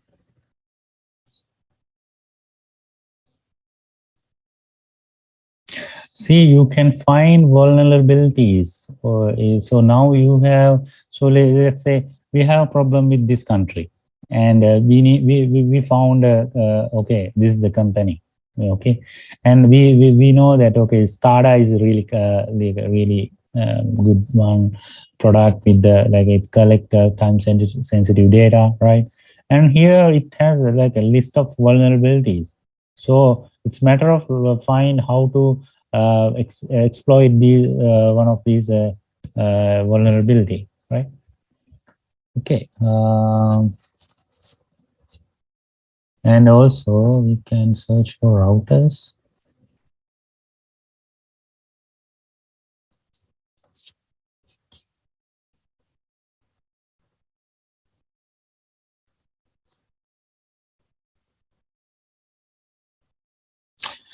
Okay, these here, see, you can, as you can see here, these are the open ports, right?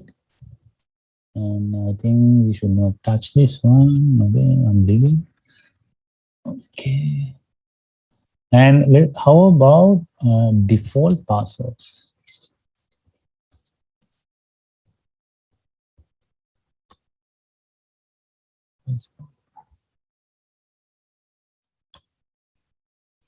Okay.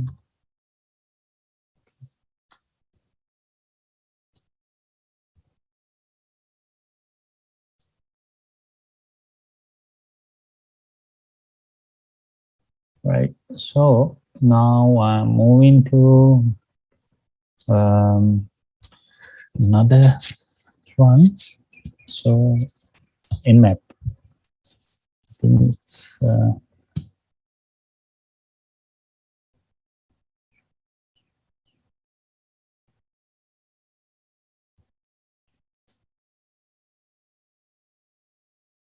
right, this one. So we can play around, I mean, we can during the next session we can have more practical, and when you're ready. So for this one, actually, I'm using my one of my VM. So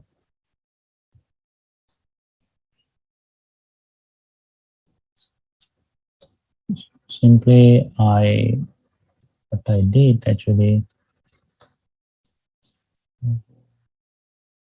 just downloaded the Kali VM and let me clear it.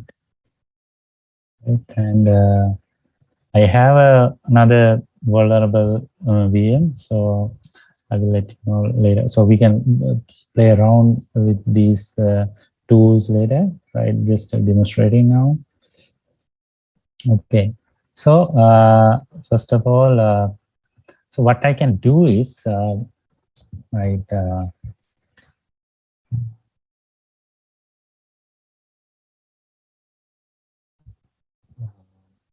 so do a, so I'm using Nmap, okay?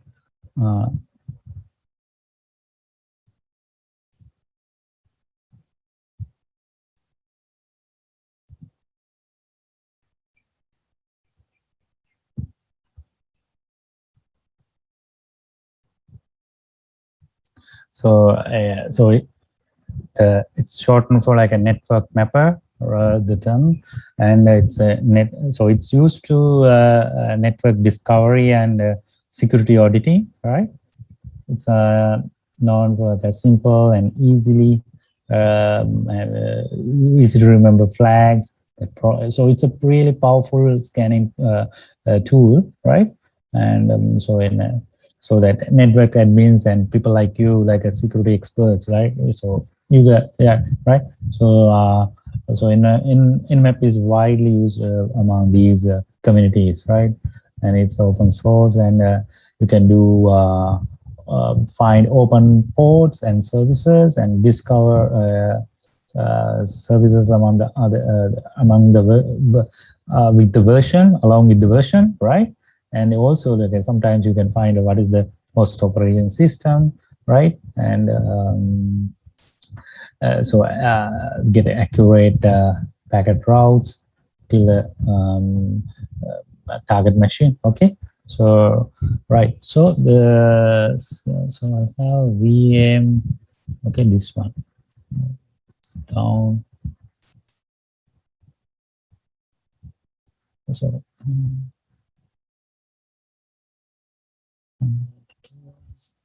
168.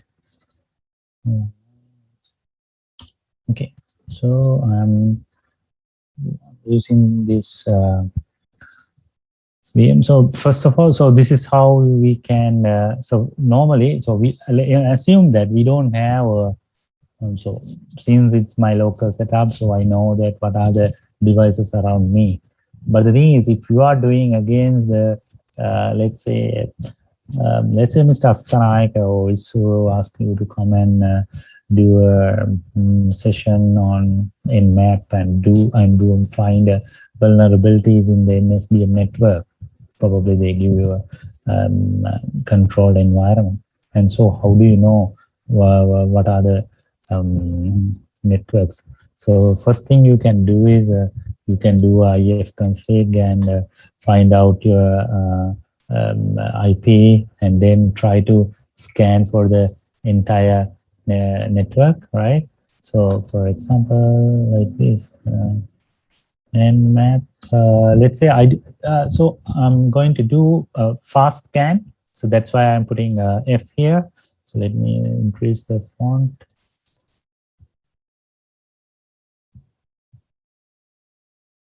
Right. So 192.168.990.20, right? So now it's scanning this entire network. Okay. But the thing is, okay, it's done. So it's a fast scan, right? And so here, so what happens? Okay, according to him, 3 hosts are up, and okay. So these ports are available, right? These are the services running: FTP, SSH, SMTP, HTTP, NetBIOS, HTTPS, right? Right. So some are also running, right? And MySQL, HTTP proxy. So okay, and right. So what I'm doing is now I just need to focus on this, and yeah, here that port 2020 is open, so double two is open, so SSH port, and yeah, so now what I'm doing is instead of this uh, network, so I'm just scanning against the given IP, just only this IP. Now it's much faster, right? It took like a 1.171 seconds, right? The previous one, so it took like a 7 seconds. Imagine like the huge network. It definitely take time. And the thing is, it's not just it's about like let's say you have 1,000 devices, and each device has different services, right? So this has each, and you have to check each and every service, right? So let's say yeah, nmap. Let's say, why don't this scan for upload.rg? Please don't have this one. So this is a charity project. Okay, so that it's so you don't so I just want to show you that even you can do port scanning or whatever against the external services, right? Like nmap. NS. Okay, I think let's say Google.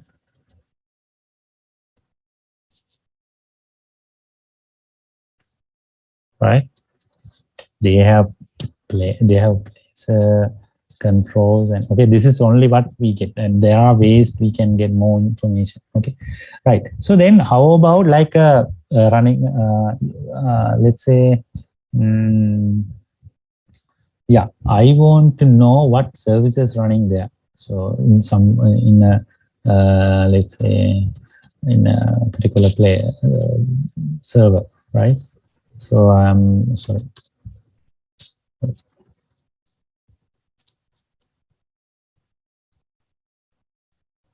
168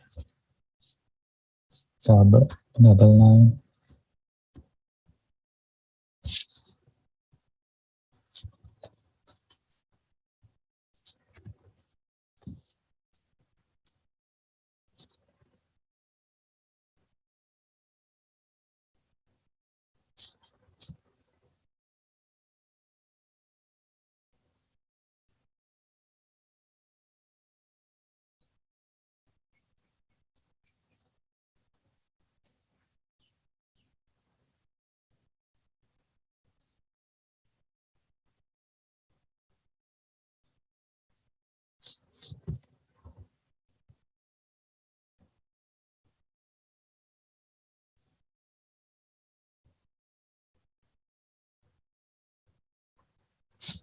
It take time.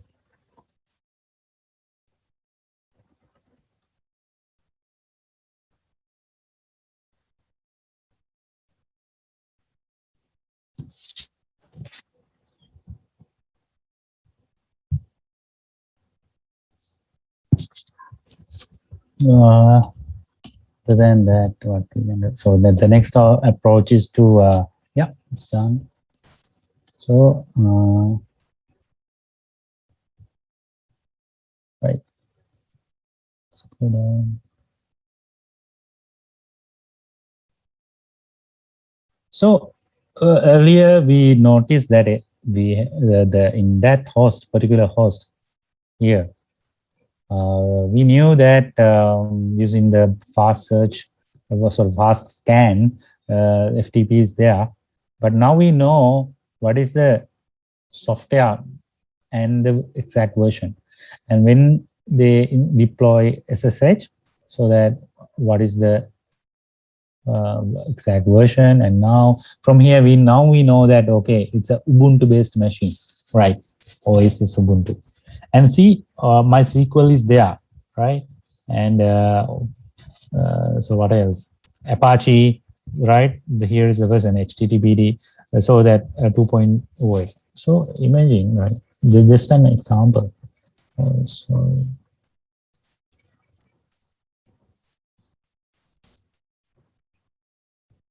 I'm just give you an example, like, right, with that given information. So they have Apache, what's that version? 2.28.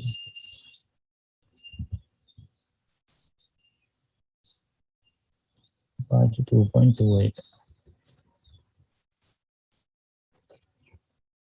Right.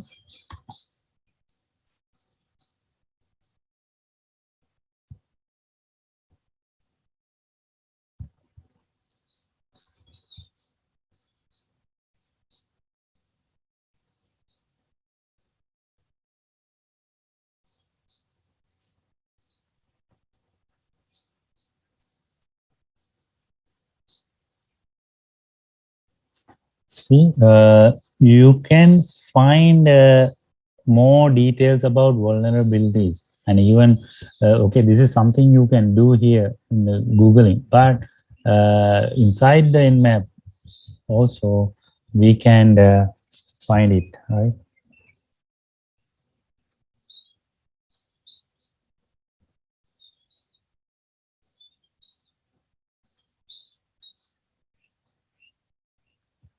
Okay, so let's, and here some we have Samba, right? And so yes, it could not actually. So if it is a Windows machine, we can find okay, what's the Windows. So what is the OS and so on. Now we know it's a Linux machine. So that makes easier for us to launch an attack, right? So okay, and then so the last command we did, okay, this one nmac -sv capital V, and now let's try to run ARP scan along with nmap.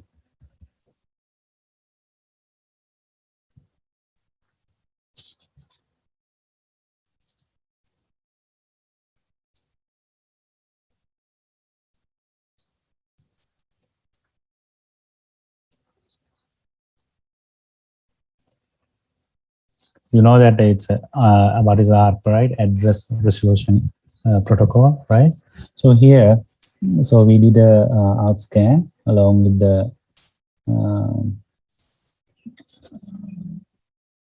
nmap, right? So the other one is let's check. Let's try to do OS detection in a different way.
While it's running, let me get ready for the other one. Next step.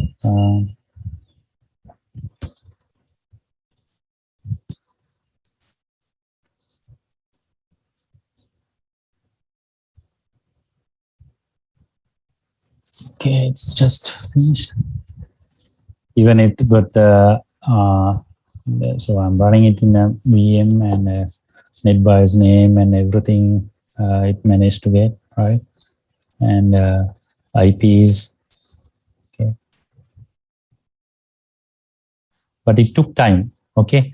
So the thing is, do remember that if we do something again and again, it so that the opponent or the employees of the target environment is organization, so they can detect us.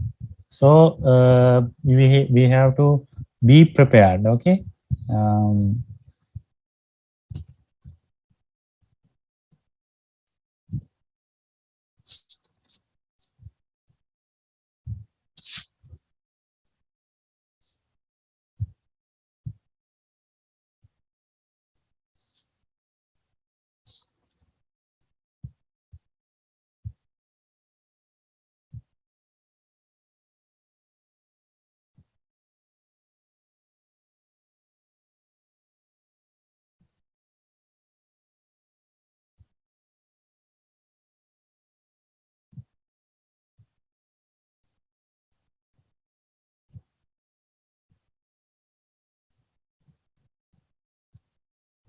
so let me try to do something else.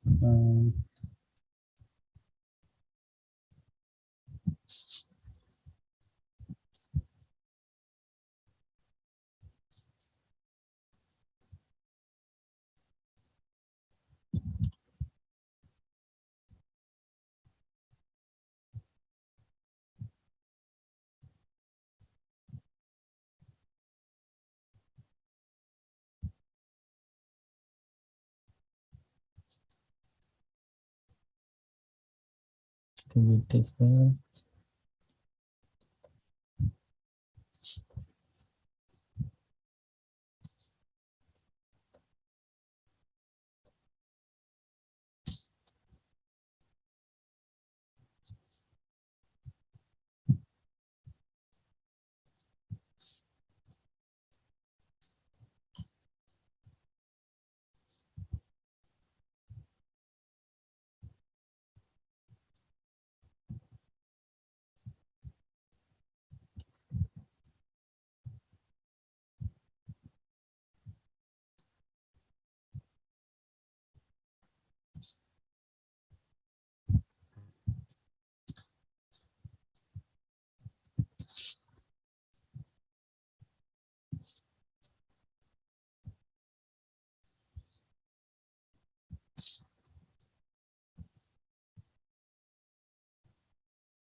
Which host I should scan?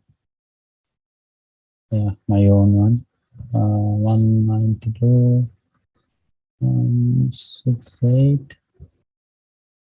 Double nine. Is there okay? This one.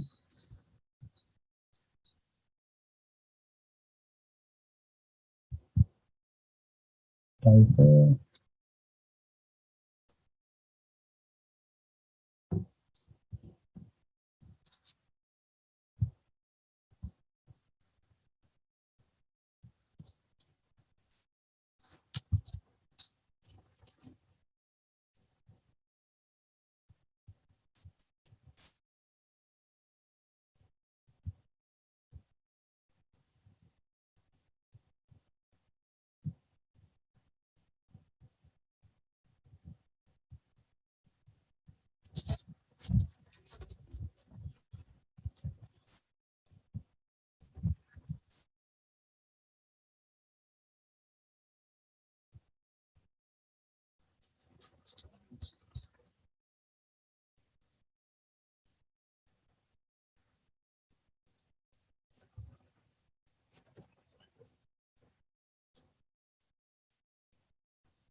Okay, while running this, let me switch to another tab. Mm.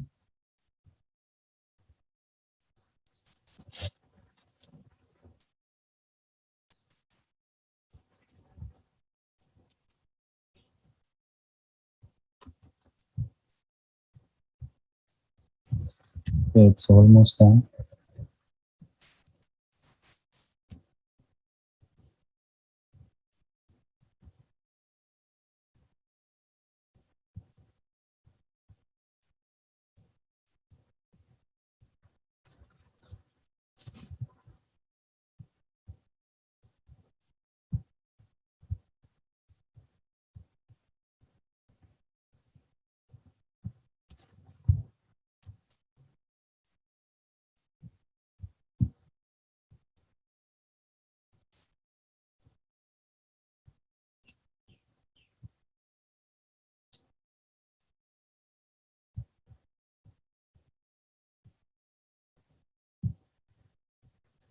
Okay, let me work on this tab till that in-app scanning is finished, complete.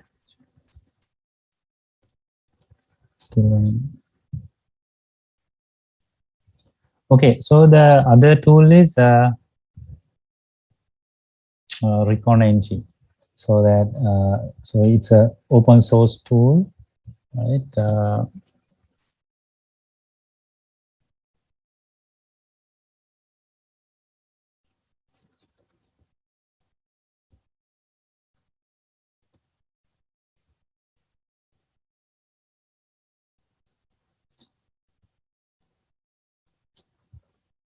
Okay, it's done.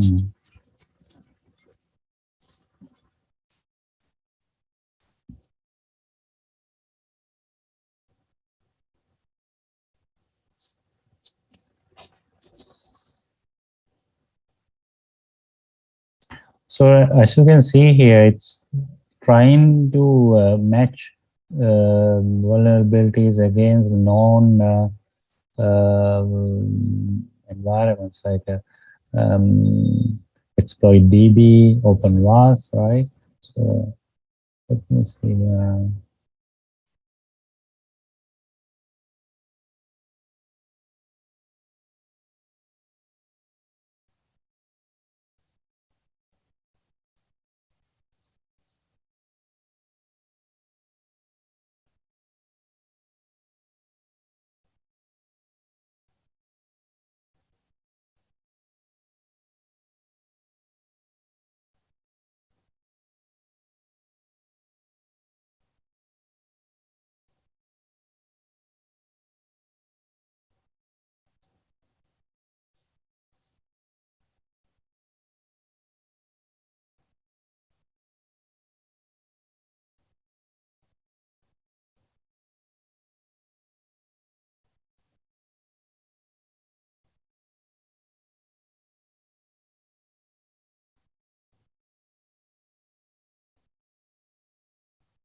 Let me rerun it after working after complete this recon. Okay.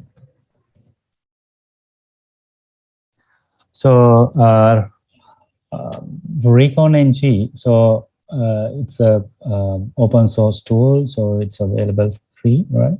So so this means you can download and deploy it easily, and actually it's available with the Kali, and so it acts as a web application scanner, and so it has an interactive mode, and even it can earlier so you saw how we can use a shorter search engine for scanning to scan IoT devices.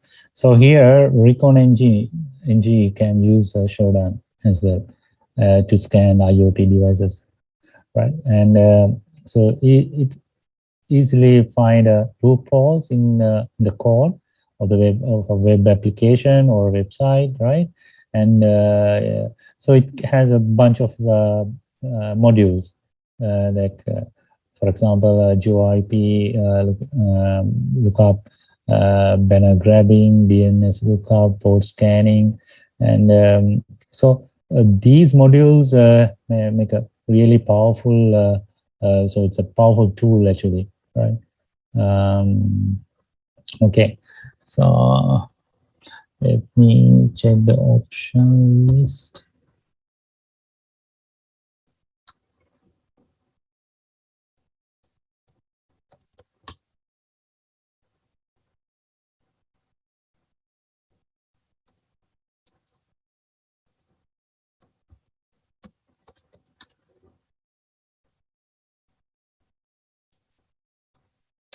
Earlier, for some reason, I use this test workspace. So this is where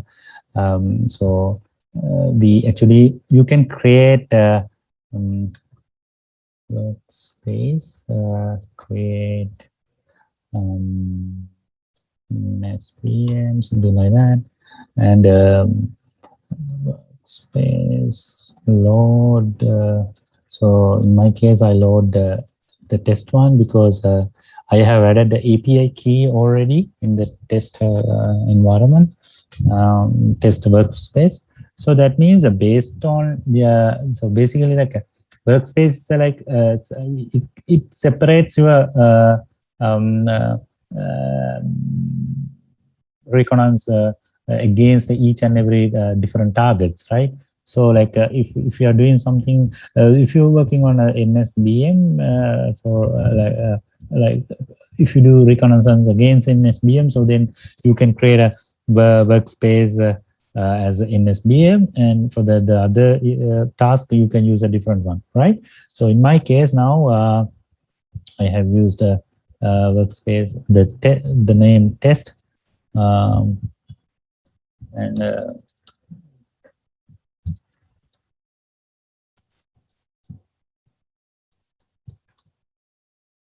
okay, so this is my options, and now, and as you can see,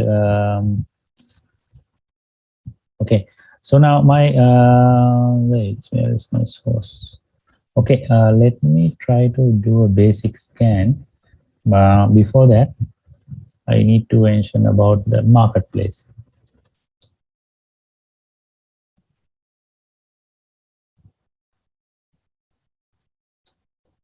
So you can pick different various modules.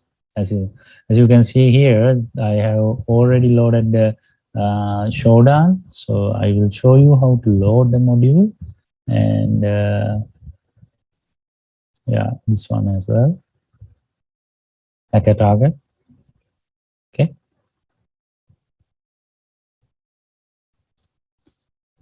So let's say this one. So if I want to install this,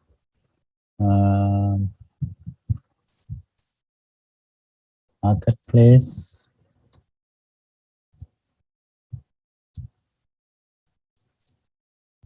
install. Sorry.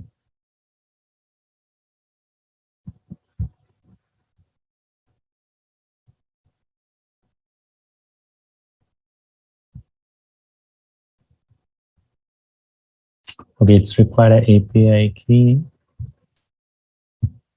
Maybe this one.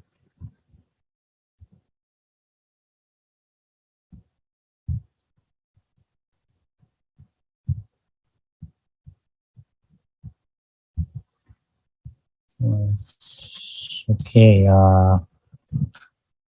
maybe okay, I will move forward without this.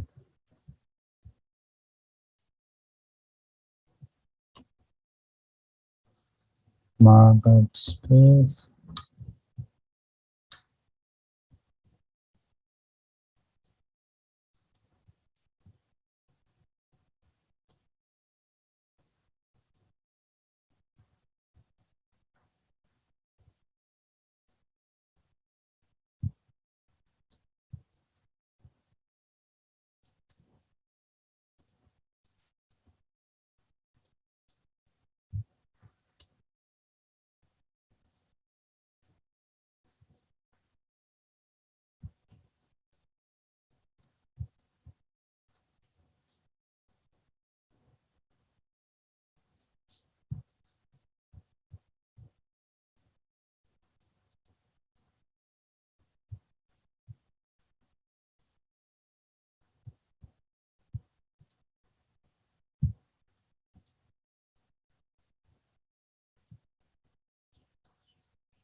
But let me use the other one, NSBM.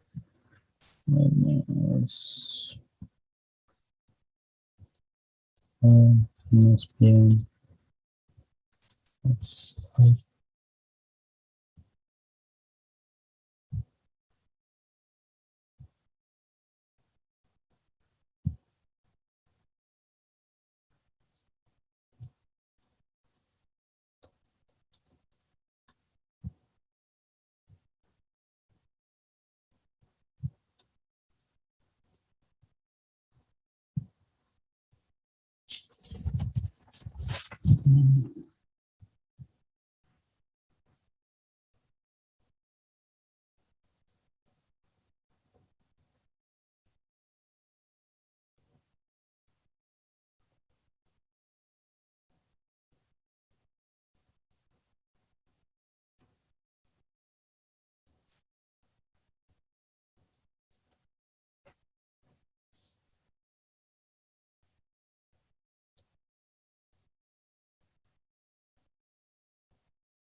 Let me add the fake key and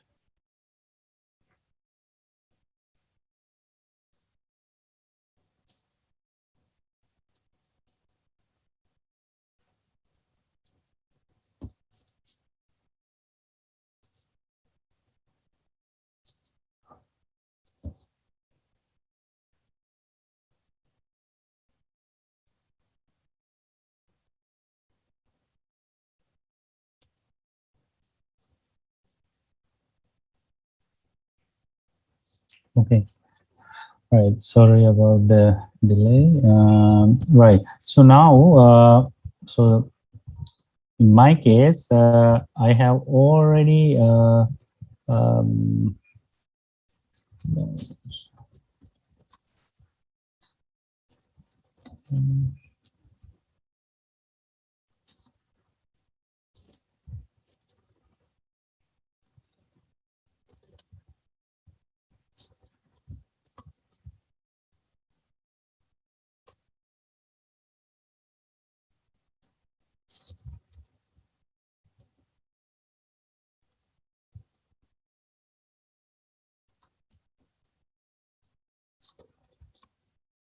Right. So I have already loaded a few modules, right? So if you want to load something, so module something as a module. So here is the command. So let's say recon net. So this is the one I loaded. Net blocks. So this is for the showdown actually, and the other one is domains recon domain hosts target. So these modules I already loaded, right?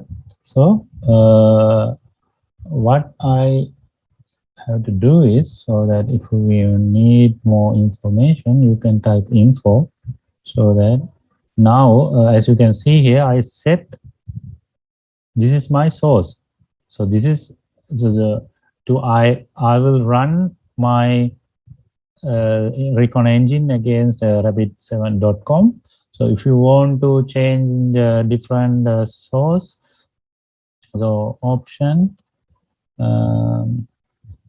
set source, and you have to give the name here, right?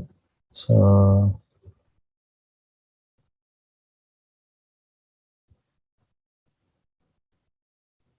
right now, what I have to do is, once I since I set the source, so I had just need to type run and enter. So now it's okay. So right now it's running against the Rabbit7 domain. So they found one host, and these are the IPs and everything here. Okay.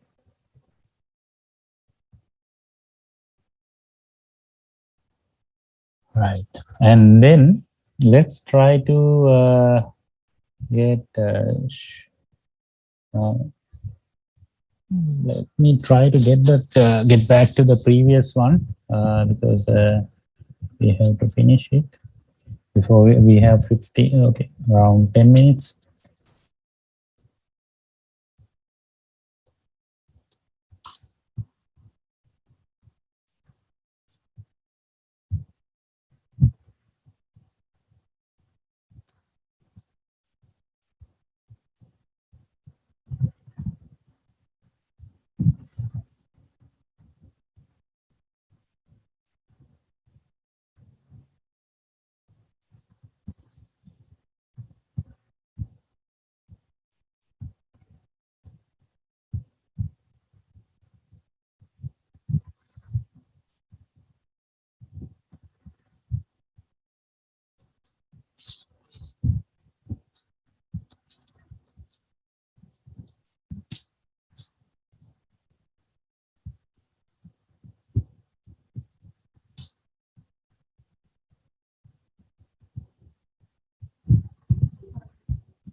So while we wait for the results, so since you guys having another event at 4 p.m., so yeah, we can wind up if you don't have any questions. I hope you may require a short break before the next session.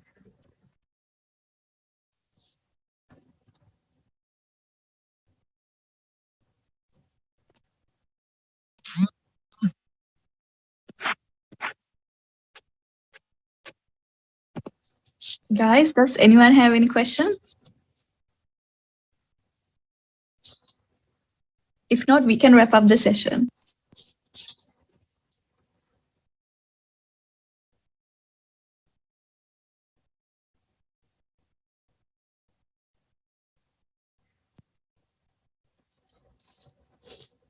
Yeah, I think now as you can see here, we can see properly what are the vulnerabilities here, especially against the against the OS, as well as the other applications deployed in this VM.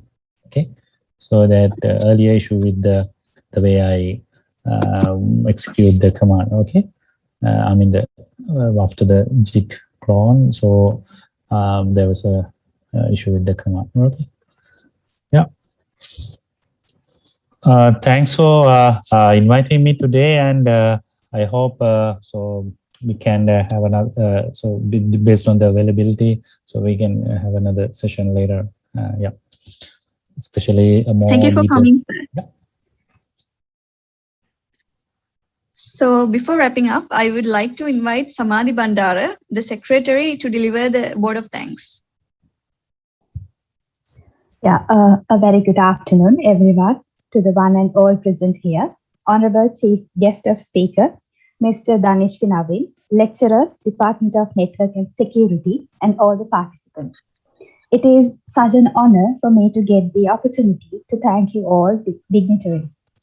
On behalf of the ISACA NSBM student chapter, I extend a warm welcome to the people in the gathering, and I would like to express my gratitude to all esteemed delegates of the webinar for their presence and contribution to make this webinar a great success.